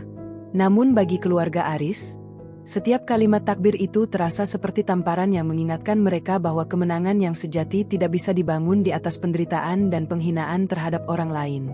Malam itu, mereka bertiga hanya bisa duduk terdiam di tengah ruangan yang mulai dikosongkan oleh orang-orang suruhan Hanum. Satu persatu barang mewah dibawa keluar, disisakan hanya pakaian yang menempel di badan dan rasa malu yang akan mereka bawa seumur hidup. Aris menyadari bahwa harga dirinya memang benar-benar tidak cukup untuk membayar biaya parkir, karena saat ini, bahkan untuk berdiri tegak di depan ibunya sendiri pun ia sudah tidak mampu. Bintang-bintang di langit malam seolah menjadi saksi bisu bagaimana sebuah dinasti kesombongan runtuh hanya dalam waktu 1 malam takbiran. Dan drama ini, ternyata baru saja memasuki babak yang paling memilukan bagi mereka. Udara malam takbiran yang biasanya sejuk kini terasa mencekik leher Aris. Di depannya, meja makan yang tadinya penuh dengan rencana perjamuan mewah kini hanya menyisakan taplak meja yang kusut. Orang-orang suruhan Hanum mulai bergerak dengan efisien, mengangkat televisi layar datar berukuran besar dan perangkat audio mahal yang baru minggu lalu dibanggakan Aris kepada teman-temannya. Setiap barang yang diangkat keluar terasa seperti sepotong nyawa yang ditarik paksa dari raga Aris. "Tunggu. Setidaknya biarkan kami membawa pakaian dan perlengkapan mandi," teriak Ibu Mira dengan suara parau. Rambutnya yang biasanya tersanggul rapi kini berantakan. Beberapa helai memutih mencuat di antara sisa riasan wajahnya yang luntur. Pria berkacamata yang menjadi wakil hukum Hanum, hanya menunjuk ke arah beberapa kardus coklat di sudut ruangan. Pakaian pribadi dan alat mandi sudah kami pisahkan di sana. Hanya itu yang diizinkan oleh Nona Hanum untuk dibawa. Barang-barang lain, termasuk perhiasan yang dibeli menggunakan kartu kredit perusahaan, harus tetap di sini sebagai jaminan. Siska menjerit histeris saat seorang petugas meminta ia melepaskan jam tangan pintar berwarna merah muda metalik yang melingkar di pergelangan tangannya. Ini pemberian Mas Aris. Kalian tidak punya hak. Ini pencurian. Ini bukan pencurian, Nona Siska. Ini adalah pemulihan aset, jawab petugas itu tanpa ekspresi. Jam tangan ini dibeli di toko daring menggunakan akun korporat yang tagihannya dibayar oleh divisi operasional. Silakan dilepaskan sekarang, atau kami akan memanggil pihak kepolisian yang sudah bersiap di luar pagar untuk mengawal pengosongan ini. Mendengar kata polisi, Siska gemetar. Dengan tangan gemetar, ia melepas jam tangan itu dan melemparkannya ke atas meja. Ia terduduk di lantai, menutupi wajahnya dengan telapak tangan, meratapi nasibnya yang jatuh dari puncak popularitas semu di media sosial ke lubuk kehinaan yang paling dalam. Aris mendekati jendela, melihat ke arah kerumunan warga yang masih belum beranjak dari depan pagar. Ia melihat Pak RT dan beberapa sesepuh desa berdiskusi dengan wajah serius. Rasa malu yang menghujam jantungnya terasa lebih perih daripada luka fisik manapun. Kemarin, ia berdiri di teras ini sebagai pahlawan desa yang membawa kemakmuran. Malam ini, ia adalah tontonan memalukan, seorang pecundang yang diusir dari rumahnya sendiri di malam suci. Mas, kita harus kemana? Bisik Siska lirih. Hotel di kota kabupaten pasti penuh semua malam ini. Lagi pula, kita tidak punya uang tunai. Kartu kita mati semua. Aris meraba sakunya. Ia menemukan amplop putih tipis yang tadinya ia siapkan untuk cadangan bensin. Isinya hanya beberapa lembar uang Rp100.000, sisa-sisa dari uang yang ia rampas dari tabungan bersama Hanum. Besarnya persis sama dengan jumlah yang ia berikan kepada Hanum sebagai THR tempo hari. Sungguh sebuah ironi yang menyayat hati. Uang yang ia anggap remeh saat diberikan kepada istrinya, kini menjadi satu-satunya harapan mereka untuk menyambung hidup besok pagi. Kita ke rumah kontrakan lama ibu yang di pinggir pasar, ujar Aris dengan suara yang hampir tidak terdengar. Semoga kuncinya masih ada. Apa? Rumah petak yang pengap itu? Ibu Mira membelalakkan mata. Ibu tidak mau. Bagaimana kalau tetangga di sana melihat kita kembali dalam keadaan begini? Ibu lebih baik tidur di masjid. Ibu tidak punya pilihan, bentak Aris, melepaskan semua frustrasinya. Masjid akan penuh orang yang takbiran. Kita tidak punya uang untuk hotel, tidak punya mobil untuk pergi jauh, dan tidak punya muka untuk minta tolong pada Pak Camat. Semua ini terjadi karena kita terlalu sombong. Bu. Ibu Mira terdiam, tersentak oleh bentakan anak kesayangannya. Keheningan yang menyakitkan kembali menyelimuti mereka, hanya diinterupsi oleh suara lakban yang ditarik kencang saat petugas menyegel kardus-kardus aset. Tepat pukul 9 malam, pria berkacamata itu memberikan isyarat agar Aris dan keluarganya segera keluar. Waktu Anda sudah habis. Silakan bawa kardus pakaian Anda dan tinggalkan properti ini sekarang juga. Dengan langkah gontai, Aris mengangkat satu kardus besar, diikuti Siska dan Ibu Mira yang masing-masing membawa tas kain berisi pakaian seadanya. Saat mereka melangkah keluar dari pintu depan, lampu-lampu hias yang melilit pohon mangga tiba-tiba padam. Rumah itu seketika gelap gulita, menyisakan bayangan hitam yang angker. Mereka berjalan melewati gerbang pagar di bawah tatapan ratusan pasang mata warga desa. Tidak ada lagi sapaan hormat. Yang ada hanyalah bisik-bisik miring dan tawa tertahan. Aris menundukkan kepala sedalam-dalamnya, mencoba menyembunyikan wajahnya di balik kardus coklat. Lihat itu, si manajer 500 juta, celetuk seorang pemuda dari kerumunan, memplesetkan julukan yang tadi siang mereka bangga-banggakan. Ternyata cuma manajer kardus. Siska menangis kencang, menutupi wajahnya dengan kerudung yang ia pakai asal-asalan. Mereka terus berjalan menyusuri jalanan desa yang mulai ramai dengan pawai obor. Setiap gema takbir yang berkumandang seolah-olah mengejek kegagalan mereka. Dunia yang mereka injak terasa tidak berpijak lagi. Sesampainya di pinggir jalan raya, mereka mencoba mencari transportasi. Namun, Tidak ada satupun ojek atau angkutan yang mau berhenti melihat 3 orang yang membawa kardus dengan wajah kusam. Mereka akhirnya terpaksa berjalan kaki sejauh 3 kilometer menuju kawasan pasar, tempat rumah kontrakan lama Ibu Mira berada. Di tengah perjalanan, hujan turun dengan derasnya. Kardus yang dibawa Aris mulai basah dan lembek. Pakaian di dalamnya turut basah kuyup. Ibu Mira berkali-kali terpeleset di jalanan yang licin, sementara Siska hanya bisa meratap tanpa henti. Di malam yang seharusnya mereka rayakan dengan jamuan mewah di restoran terbaik, mereka justru sedang berjuang melawan dingin dan lapar di pinggir jalan yang gelap. Aris berhenti sejenak di bawah halte yang bocor. Ia mengambil ponselnya yang layarnya sudah retak. Ia melihat foto profil Hanum yang masih tersimpan di kontaknya. Hanum tampak cantik dengan senyum tulus yang selama ini ia abaikan. Ia baru menyadari bahwa selama 3 tahun ini, ia telah membuang permata demi mengejar kerikil yang dicat emas. Hanum, apa yang sudah aku lakukan? Gumamnya lirih. Air matanya bercampur dengan air hujan yang mengalir di pipinya.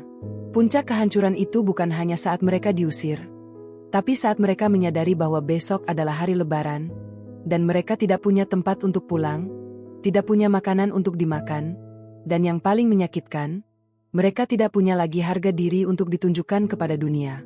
Kesombongan yang mereka bangun dengan tinggi kini telah menjadi runtuhan yang menimbun mereka hidup-hidup. Di kejauhan, kembang api mulai meletus di langit, menerangi awan hitam dengan warna-warni indah. Aris menatap ke atas, menyadari bahwa mulai besok, hidupnya akan berubah total. Ia bukan lagi sang manajer, bukan lagi pahlawan keluarga, melainkan seorang pria yang harus membayar setiap butir kesombongannya dengan. Lampu neon yang berkedip-kedip di selasar kontrakan petak itu mengeluarkan suara mendengung, menambah suram suasana malam yang kian larut. Aris meletakkan kardus yang sudah lembek terkena air hujan di atas lantai semen yang dingin. Bau apak langsung menyengat indera penciuman mereka begitu pintu kayu yang sudah lapuk itu dibuka paksa. Tidak ada kasur empuk, tidak ada pendingin ruangan, hanya ada sebuah dipan kayu tua tanpa alas dan satu bohlam kuning yang redup. Ibu Mira terduduk di pojok ruangan. Pakaian sutranya yang basah kuyup kini tampak seperti kain lusuh yang melekat di tubuh rentanya. Ia tidak lagi mengeluh atau memaki. Matanya menatap kosong ke arah dinding yang penuh dengan bercak jamur. Sementara Siska meringkuk di sudut lain, memeluk tas kainnya sambil sesekali terisak pelan. Kesombongan yang tadi siang setinggi langit, kini terkubur di bawah atap seng yang bocor. "Mas, aku lapar," bisik Siska dengan suara parau. "Dari tadi siang kita belum makan apa-apa. Semua catering tadi kan sudah dibawa pergi sama orang-orang Mbak Hanum." Aris meraba saku celananya yang basah. Ia mengeluarkan beberapa lembar uang 100.000 rupiah yang tadi ia temukan. Uang itu basah, namun masih bisa dikenali nilainya. 500.000 rupiah. Jumlah yang sama dengan yang ia lemparkan ke wajah Hanum beberapa hari lalu dengan penuh penghinaan. Kini, uang itu adalah seluruh napas finansial mereka. "Cuma ada ini, Siska," ujar Aris dengan nada tanpa emosi. "Aku akan cari warung yang masih buka di depan pasar. Mungkin masih ada nasi bungkus sisa." Saat Aris hendak melangkah keluar, sebuah mobil sedan hitam mewah berhenti tepat di depan gang sempit kontrakan mereka. Lampu depannya yang terang benderang menyilaukan mata Aris, membuatnya harus menghalangi pandangan dengan tangan. Pintu mobil terbuka, dan seorang pria berseragam rapi, Pak Handoko, turun sambil membawa sebuah map kulit berwarna coklat tua. "Selamat malam, Bapak Aris," sapa Pak Handoko dengan nada formal yang dingin. "Maaf mengganggu waktu istirahat Anda di tempat yang sederhana ini." Aris berdiri mematung. "Mau apa lagi kalian? Kami sudah keluar dari rumah itu. Kami sudah tidak punya apa-apa lagi. Belum cukupkah kalian mempermalukan kami di depan seluruh warga desa?" Pak Handoko tidak menjawab langsung. Ia membuka map kulitnya dan mengeluarkan selembar kertas bertanda tangan resmi. "Nona Hanum meminta saya untuk menyampaikan dokumen terakhir. Ini adalah rincian total hutang dan kerugian perusahaan yang disebabkan oleh tindakan Anda, Ibu Mira, dan Nona Siska selama 3 tahun terakhir. Totalnya mencapai 5.800.000.000 rupiah." Siska yang mendengar angka itu langsung berdiri dengan wajah pucat. 5.800.000.000? Itu gila.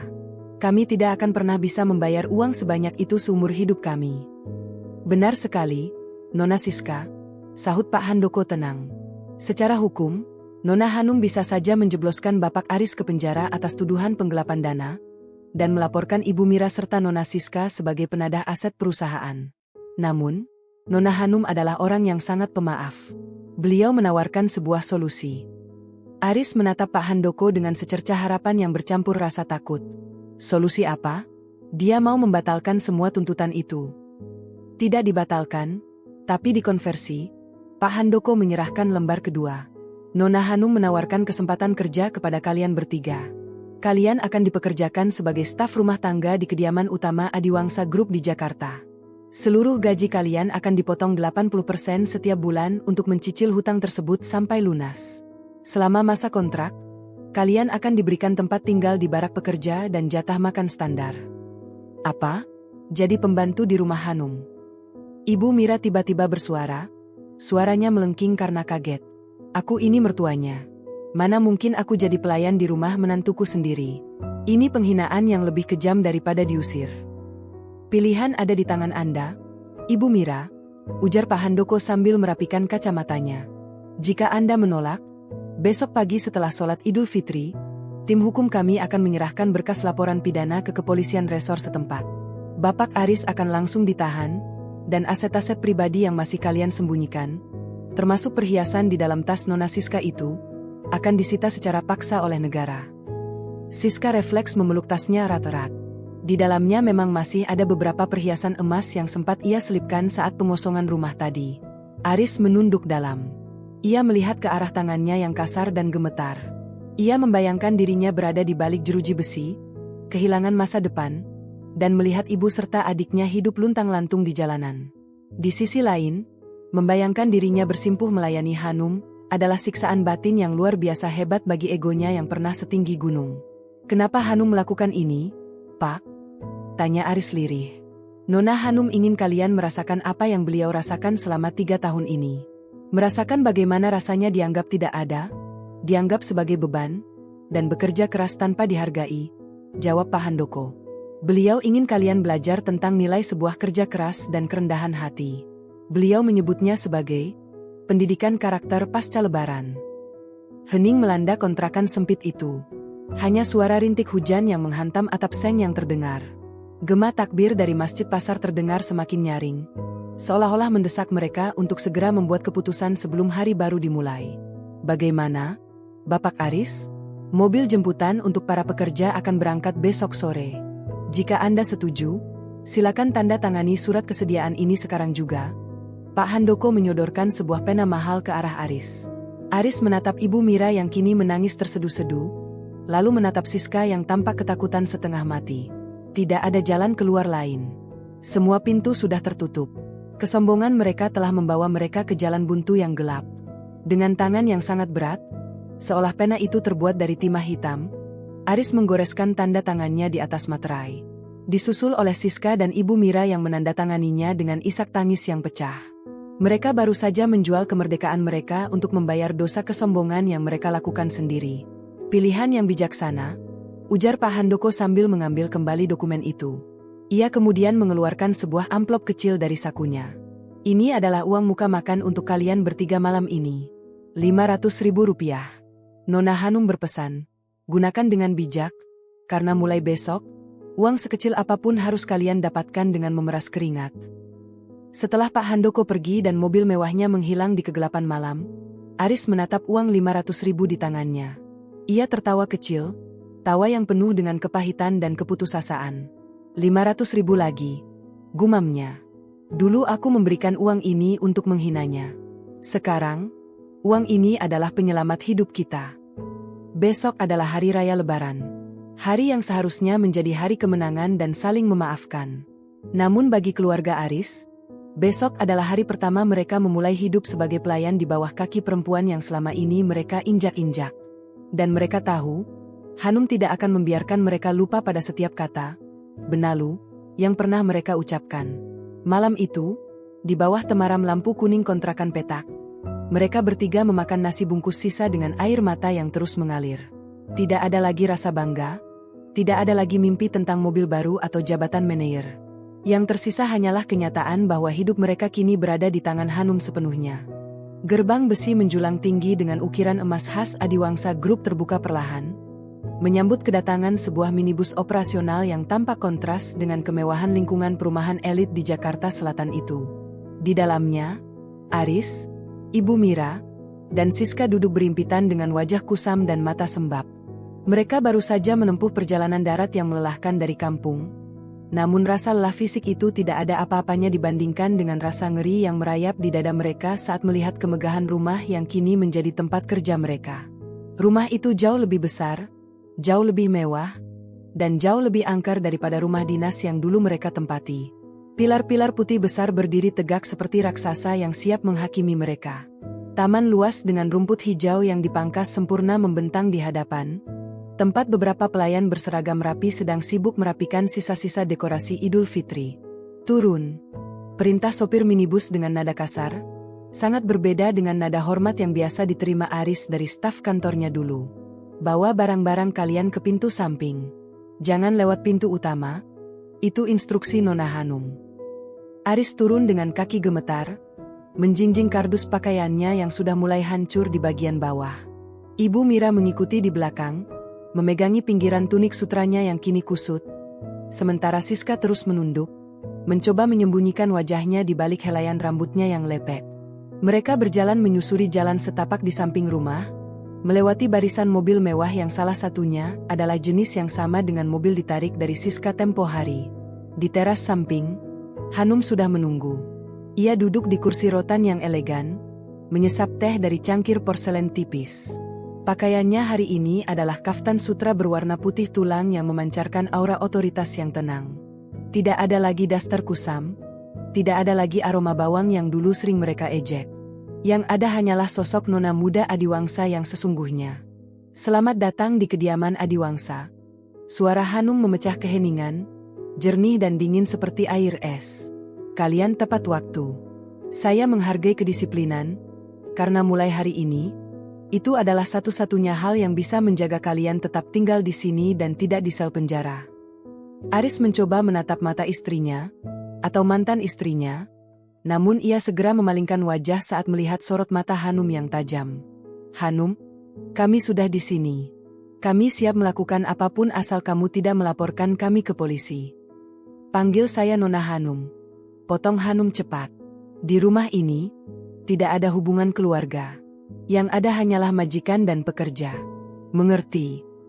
Ibu Mira terbatuk kecil, mencoba mencari celah untuk belas kasihan. Hanum. Maksud ibu, Nona Hanum, apakah ibu yang sudah tua ini juga harus bekerja keras? Lutut ibu sering sakit kalau banyak berdiri. Hanum meletakkan cangkir tehnya dengan denting pelan yang terdengar seperti lonceng peringatan. Ibu Mira, Anda di sini bukan untuk berlibur. Anda akan ditempatkan di bagian binatu. Tugas Anda adalah memastikan semua pakaian di rumah ini dicuci dan disetrika dengan sempurna tanpa ada satupun lipatan yang salah. Jika tangan Anda terlalu lelah untuk memegang setrika, mungkin tangan Anda lebih cocok untuk memegang jeruji besi. Bagaimana? Ibu Mira langsung bungkam, wajahnya menunduk dalam, menyadari bahwa tahtanya sebagai mertua yang berkuasa telah runtuh sepenuhnya. Dan Siska, Hanum beralih ke arah adik iparnya. Kamu bilang kamu adalah influencer yang tahu cara membersihkan citra? Mulai besok, kamu akan membersihkan toilet dan kamar mandi di seluruh sayap kanan rumah ini. Pastikan setiap sudutnya berkilau. Jika saya menemukan satu titik noda saja, gaji cicilanmu bulan ini akan saya potong tambahan 10%. Siska ingin memprotes, ingin berteriak bahwa tangannya yang terawat tidak pantas menyentuh sikat WC, namun tatapan Pak Handoko yang berdiri di belakang Hanum membuatnya menelan kembali kata-katanya. Terakhir, Aris, Hanum berdiri dan berjalan mendekati pria yang dulu ia layani dengan sepenuh hati itu. Ia berhenti tepat di depan Aris. Aroma parfum mahalnya kini terasa seperti penghinaan bagi Aris yang berbau keringat perjalanan. Kamu akan menjadi asisten tukang kebun dan petugas kebersihan halaman. Tugasmu dimulai dari membersihkan kolam renang setiap pagi sebelum matahari terbit, memotong rumput, dan mencuci mobil-mobil koleksi ayahku. Termasuk mobil yang dulu pernah kamu klaim sebagai hasil kerjamu sendiri. Aris mengepalkan tangannya, namun ia hanya bisa mengangguk pelan. Baik, Nona Hanum. Bagus. Sekarang, Pak RT di belakang akan mengantar kalian ke barak pekerja. Kalian akan tinggal di satu kamar sempit berukuran 3 kali 3 meter. Tidak ada AC, tidak ada televisi. Hanya kasur busa dan kipas angin kecil. Makan akan disediakan 2 kali sehari bersama staf lainnya. Hanum kembali ke kursinya. Ingat, hutang kalian adalah 5.800.000.000 rupiah. Berusahalah agar kalian tidak mati sebelum hutang itu lunas. Mereka bertiga berbalik, menyeret langkah kaki yang berat menuju bagian belakang rumah yang jauh dari kemewahan. Saat mereka melewati ruang makan utama yang berdinding kaca, mereka melihat meja panjang yang penuh dengan hidangan lezat sisa perayaan Lebaran. Aroma opor ayam dan sambal goreng hati menusuk hidung mereka yang kelaparan, namun mereka tahu makanan itu bukan lagi untuk mereka. Di dalam kamar barak yang pengap, Ibu Mira menjatuhkan dirinya ke atas kasur busa yang tipis. Ia menangis tanpa suara, meratapi nasibnya yang kini harus mencuci baju orang lain di usia senja. Siska duduk di sudut kamar, menatap kuku-kukunya yang mulai patah, menyadari bahwa dunianya yang penuh filter kini telah berubah menjadi realitas yang kotor dan keras. Aris berdiri di depan jendela kecil yang menghadap ke halaman luas. Di sana, ia melihat Hanum sedang tertawa kecil sambil berbicara di telepon, dikelilingi oleh asisten yang siap sedia melayaninya. Ia teringat kembali pada hari-hari di mana Hanum menyiapkan sarapannya, menyetrika kemejanya, dan tersenyum tulus meski ia hina. Sujud di kakiku, kemana perginya kesombongan kalian kemarin? Kalimat itu seolah berbisik di telinga Aris, dibawa oleh angin malam yang masuk lewat celah jendela. Ia baru menyadari bahwa hukuman yang paling berat bukanlah kerja paksa ini, melainkan harus melihat perempuan yang ia sia-siakan berada di puncak dunia, sementara ia berada di dasarnya, memunguti remah-remah pengampunan. Aris menyentuh saku celananya, menemukan amplop 500.000 rupiah yang kini terasa sangat berat. Harga dirinya telah hancur. Mulai besok, ia akan memegang sapu dan sikat, membersihkan jejak-jejak keberhasilan orang lain di tempat yang seharusnya bisa ia miliki jika saja ia tidak buta oleh keserakahan. Suara peluit melengking membelah kesunyian fajar di barak pekerja, memaksa Aris terjaga dari tidur ayamnya di atas kasur busa yang tipis. Tulang punggungnya terasa kaku, sisa-sisa kelelahan kemarin masih menggelayut berat di kelopak matanya. Di sampingnya, Ibu Mira mengerang pelan, memijat lututnya yang mulai bengkak karena udara AC barak yang tidak sebanding dengan kamar mewahnya dulu. Siska masih meringkuk, menutup telinga dengan bantal kumal, mencoba lari dari kenyataan yang menanti di luar pintu kayu yang lapuk ini. Bangun. 5 menit lagi apel pagi di halaman belakang. Teriak kepala pengawas rumah tangga, seorang pria tegap yang tidak mengenal kompromi. Aris segera berdiri, mengenakan seragam pekerja berwarna biru kusam yang terasa kasar di kulitnya. Tidak ada kemeja sutra, tidak ada dasi yang licin. Ia harus membangunkan Siska dengan paksa, menarik lengan adiknya yang masih meratapi nasib. Mereka bertiga berjalan gontai menuju halaman luas yang masih berselimut embun. Di sana, Hanum sudah berdiri di balkon lantai 2, mengenakan jubah sutra merah marun, memandang ke bawah dengan tatapan yang sulit dibaca. Di sampingnya, Pak Handoko memegang papan jalan berisi jadwal kerja harian. Hari ini adalah hari pertama cicilan hutang kalian dimulai. Suara Hanum menggema melalui pengeras suara kecil di selasar. Aris, kolam renang sudah menunggu. Pastikan tidak ada satupun daun kering yang mengapung di sana sebelum pukul 7 pagi. Setelah itu, cuci 5 mobil di garasi hingga kamu bisa melihat bayangan dosamu di kap mesinnya. Aris melangkah menuju kolam renang yang luasnya hampir separuh dari rumah lamanya. Airnya yang dingin menusuk kulit saat ia mulai menyerok dedaunan. Tangannya yang biasa memegang pulpen mahal kini harus menggenggam galap besi yang berat. Setiap gerakan ototnya terasa perih, mengingatkannya pada setiap hinaan yang pernah ia lontarkan kepada Hanum saat istrinya itu sedang mengepel lantai rumah mereka dulu. Sementara itu, di ruang binatu yang panas dan lembab, Ibu Mira berdiri di depan tumpukan spray putih yang menggunung. Uap dari mesin setrika raksasa membuat napasnya sesak. Ia harus berdiri berjam-jam, memastikan setiap helai kain licin tanpa celah. Cepat sedikit, Nek. Ini pesanan Nona Hanum untuk tamu nanti sore. Bentak asisten binatu yang usianya jauh lebih muda dari Siska. Ibu Mira menelan ludah. Air matanya menetes jatuh ke atas kain putih yang sedang ia setrika. Ia teringat bagaimana dulu ia memaki Hanum karena telat menyiapkan baju pestanya. Sekarang, Ia adalah orang yang ditekan oleh waktu dan perintah kasar. Harga dirinya yang setinggi langit kini hanyalah uap panas yang hilang ditelan mesin binatu. Di sisi lain rumah, Siska sedang berlutut di depan kloset marmer yang megah. Tangannya yang biasa memegang tas bermerek kini memegang sikat plastik dan cairan pembersih yang baunya menyengat. Ia menangis histeris saat harus membersihkan kerak-kerak di sudut kamar mandi yang luasnya lebih besar dari kamar baraknya. Bak Hanum jahat. Ini keterlaluan. Isak Siska pelan agar tidak terdengar pengawas. Namun, Hanum tiba-tiba muncul di ambang pintu kamar mandi, membuat Siska terlonjak kaget hingga sikatnya terlepas. Hanum menatap adik iparnya itu dengan senyum tipis yang mematikan. "Kenapa berhenti, Siska? Bukankah kamu dulu bilang kalau kamu punya nilai lebih dibandingkan aku?" Tanya Hanum sambil melipat tangan di dada. "Tunjukkan nilai lebihmu dalam membersihkan keramik ini. Ingat, setiap sudut yang bersih adalah pengurangan bunga hutangmu. Jika kamu malas, jangan harap bisa membeli lipstik murah sekalipun bulan depan."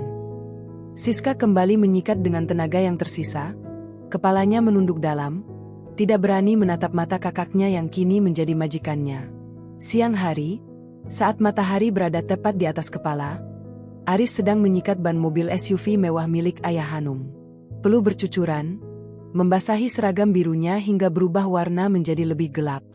Tiba-tiba, Hanum berjalan melewati garasi menuju mobil sedan yang sudah siap dijemput sopir. Ia berhenti sejenak di samping Aris.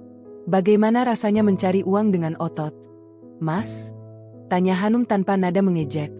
Namun justru ketenangan itulah yang membuat Aris merasa lebih terhina. Aris berhenti menyikat. Ia menatap sepatu hak tinggi Hanum yang mengkilap. "Aku minta maaf, Hanum. Aku benar-benar menyesal." "Penyesalanmu tidak akan membayar 5 miliar rupiah, Aris," jawab Hanum dingin. "Oleh karena itu, kerjakan tugasmu dengan baik. Jangan sampai ada goresan sedikit pun di mobil ini, atau aku akan menambah masa kontrakmu 1 tahun lagi." Hanum masuk ke dalam mobil dan melesat pergi, meninggalkan Aris dalam kepulan debu tipis. Aris kembali merunduk, menyikat ban mobil dengan amarah yang tertuju pada dirinya sendiri. Ia teringat kembali pada kutipan yang sering ia ucapkan dulu, bahwa orang sukses ditentukan oleh kerja kerasnya. Ironisnya, sekarang ia sedang melakukan kerja keras yang sesungguhnya, namun bukan untuk kesuksesan, melainkan untuk menebus kesombongannya yang telah menghancurkan segalanya. Malam harinya, mereka bertiga berkumpul di kamar barak yang sempit. Makan malam mereka hanyalah sepiring nasi dengan tempe goreng dan sayur bening. Tidak ada rendang, tidak ada jamuan mewah seperti di malam takbiran kemarin. "Ibu tidak kuat, Aris, tangan ibu gemetar semua," keluh ibu Mira sambil menunjukkan telapak tangannya yang mulai melepuh. "Siska juga, Mas. Punggungku mau patah rasanya. Kita kabur saja, yuk," bisik Siska dengan harapan kosong. Aris menggeleng lemah. "Kabur kemana, Siska? Kita tidak punya uang, tidak punya identitas karena semua ijazah dan surat pentingku disita Pak Handoko sebagai jaminan. Kalau kita lari, kita akan jadi buronan. Kita harus bertahan. Ini adalah harga yang harus kita bayar." Aris menatap langit-langit kamar yang kusam. Ia menyadari bahwa Hanum tidak sedang menghancurkan mereka secara fisik, tapi sedang menguliti kesombongan mereka selapis demi selapis.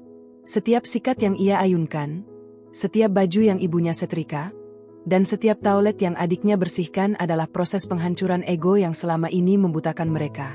Gema takbir dari sisa-sisa suasana lebaran masih terdengar sayup-sayup dari perkampungan di balik tembok tinggi rumah itu. Bagi Aris, lebaran kali ini adalah titik nol yang sesungguhnya. Ia tidak lagi punya apa-apa untuk disombongkan. Harga dirinya benar-benar telah rata dengan tanah, tepat di bawah kaki perempuan yang dulu ia sebut benalu.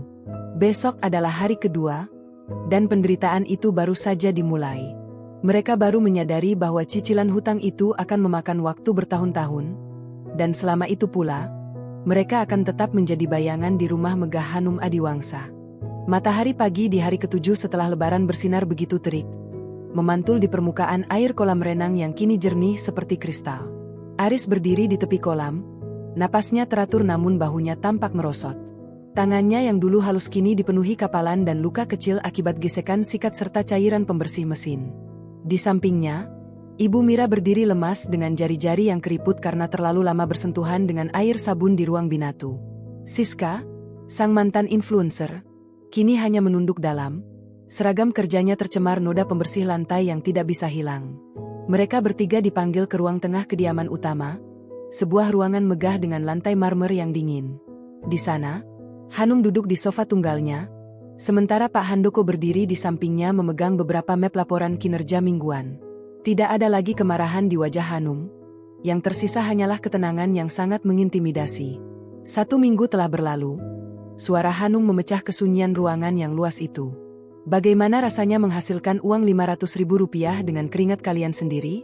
Pak Handoko, tolong bacakan rincian pendapatan mereka. Pak Handoko berdehem, membuka map kaku itu.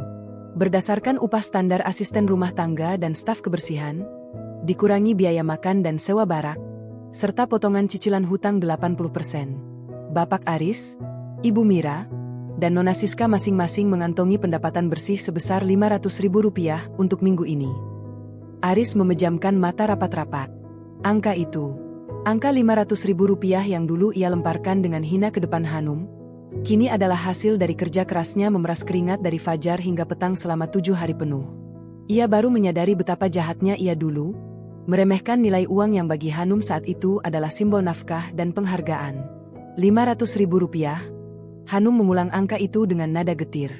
Mas Aris, apakah uang itu cukup untuk membayar harga dirimu yang dulu setinggi langit? Ataukah cukup untuk membeli bensin mobil mewah Siska yang sekarang sudah disita negara? Tidak, Hanum, Nona Hanum, jawab Aris dengan suara serak. Aku baru sadar, uang ini bahkan tidak cukup untuk mengobati rasa malu dan lelahku. Aku benar-benar minta maaf. Ibu Mira tiba-tiba bersimpu di lantai.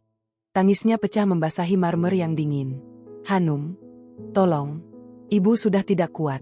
Biarkan ibu pulang ke kampung. Ibu janji tidak akan pernah menginjakkan kaki di Jakarta lagi. Ibu akan hidup sederhana di sana.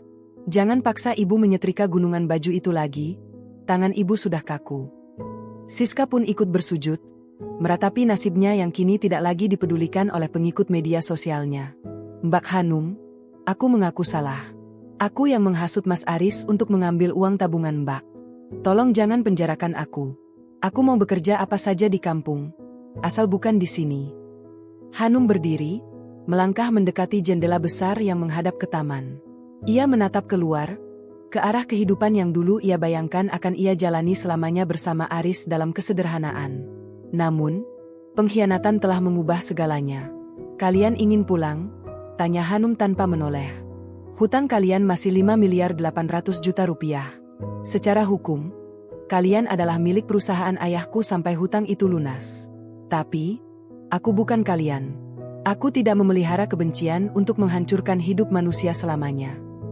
Hanum berbalik, menatap mereka satu persatu. Aku akan memberikan kalian pilihan terakhir. Aku akan mencabut semua tuntutan pidana dan membebaskan kalian dari hutang miliaran itu. Namun, ada syaratnya. Aris mendongak, matanya berbinar oleh harapan yang tipis. Apa syaratnya, Hanum? Apapun akan aku lakukan. Kalian akan kembali ke kampung halaman, tapi bukan ke rumah mewah itu karena rumah itu sudah dijual untuk menutupi sebagian kerugian perusahaan. Kalian akan tinggal di rumah kontrakan petak di pinggir pasar, tempat kalian bersembunyi di malam takbiran kemarin. Aris, aku sudah mengatur agar kamu bekerja sebagai buruh angkut di gudang logistik ayahku di sana. Ibu Mira dan Siska, kalian akan membantu di dapur umum buruh. Hanum berjalan mendekati Aris dan memberikan amplop putih tipis ke tangannya. Ini uang Rp500.000 terakhir dariku. Gunakan untuk ongkos pulang kalian ke kampung. Tidak ada mobil mewah, tidak ada fasilitas kantor. Kalian akan pulang menggunakan bus ekonomi, sama seperti orang-orang yang dulu kalian hina. Aris menerima amplop itu dengan tangan gemetar. Ia melihat amplop itu, benda yang dulu ia gunakan untuk merendahkan istrinya, kini menjadi tiket satu-satunya untuk memulai hidup baru yang sangat pahit. Nikmati THR Rp500.000mu itu, Mas, bisik Hanum tepat di telinga Aris, suaranya mengandung ketegasan yang tak terbantahkan. Karena setelah ini, harga dirimu bahkan tidak cukup untuk membayar biaya parkir jika kamu berani menyombongkan diri lagi di depan orang lain. Terima kasih, Hanum. Aris terisak, Ia benar-benar merasa hancur namun sekaligus lega karena tidak harus membusuk di penjara. Sore itu, sebuah pemandangan kontras terlihat di depan gerbang Adiwangsa Group. 3 orang dengan pakaian kusam dan membawa tas kain sederhana berjalan kaki menuju terminal bus. Tidak ada kamera yang menyorot, tidak ada warga yang memuji. Aris, Ibu Mira, dan Siska pulang ke kampung halaman sebagai rakyat jelata yang sesungguhnya. Mereka akan menghabiskan sisa hidup mereka bekerja keras untuk membayar sisa hutang moral yang tidak akan pernah lunas hanya dengan uang. Hanum berdiri di balkon, melihat minibus ekonomi yang membawa mereka menjauh. Ia menarik napas panjang, merasakan beban berat di pundaknya selama 3 tahun ini akhirnya terangkat. Ia mengambil ponselnya dan menghapus semua kontak yang berkaitan dengan masa lalunya yang kelam itu. Sujud di kakiku, kemana perginya kesombongan kalian kemarin? Hanum bergumam pada angin sore yang sejuk. Ia tersenyum, bukan senyum kemenangan yang jahat, melainkan senyum kebebasan. Mulai besok, ia tidak perlu lagi menyamar menjadi istri yang penurut. Ia akan kembali memimpin Adiwangsa Group dengan tangannya sendiri. Hanum melangkah masuk ke dalam rumahnya, meninggalkan bayang-bayang benalu yang selama ini mencoba menghisap hidupnya. Di dalam rumah yang kini sunyi namun damai itu, Hanum menyadari satu hal. Lebaran kali ini benar-benar membawa kemenangan baginya, kemenangan untuk menjadi dirinya sendiri tanpa bayang-bayang pria yang salah. Pintu besar itu tertutup rapat, mengakhiri sebuah drama tentang kesombongan yang runtuh dan harga diri yang kembali pada tempatnya. Hanum telah selesai dengan balas dendamnya, dan sekarang, saatnya ia menulis bab baru dalam hidupnya yang jauh lebih gemilang.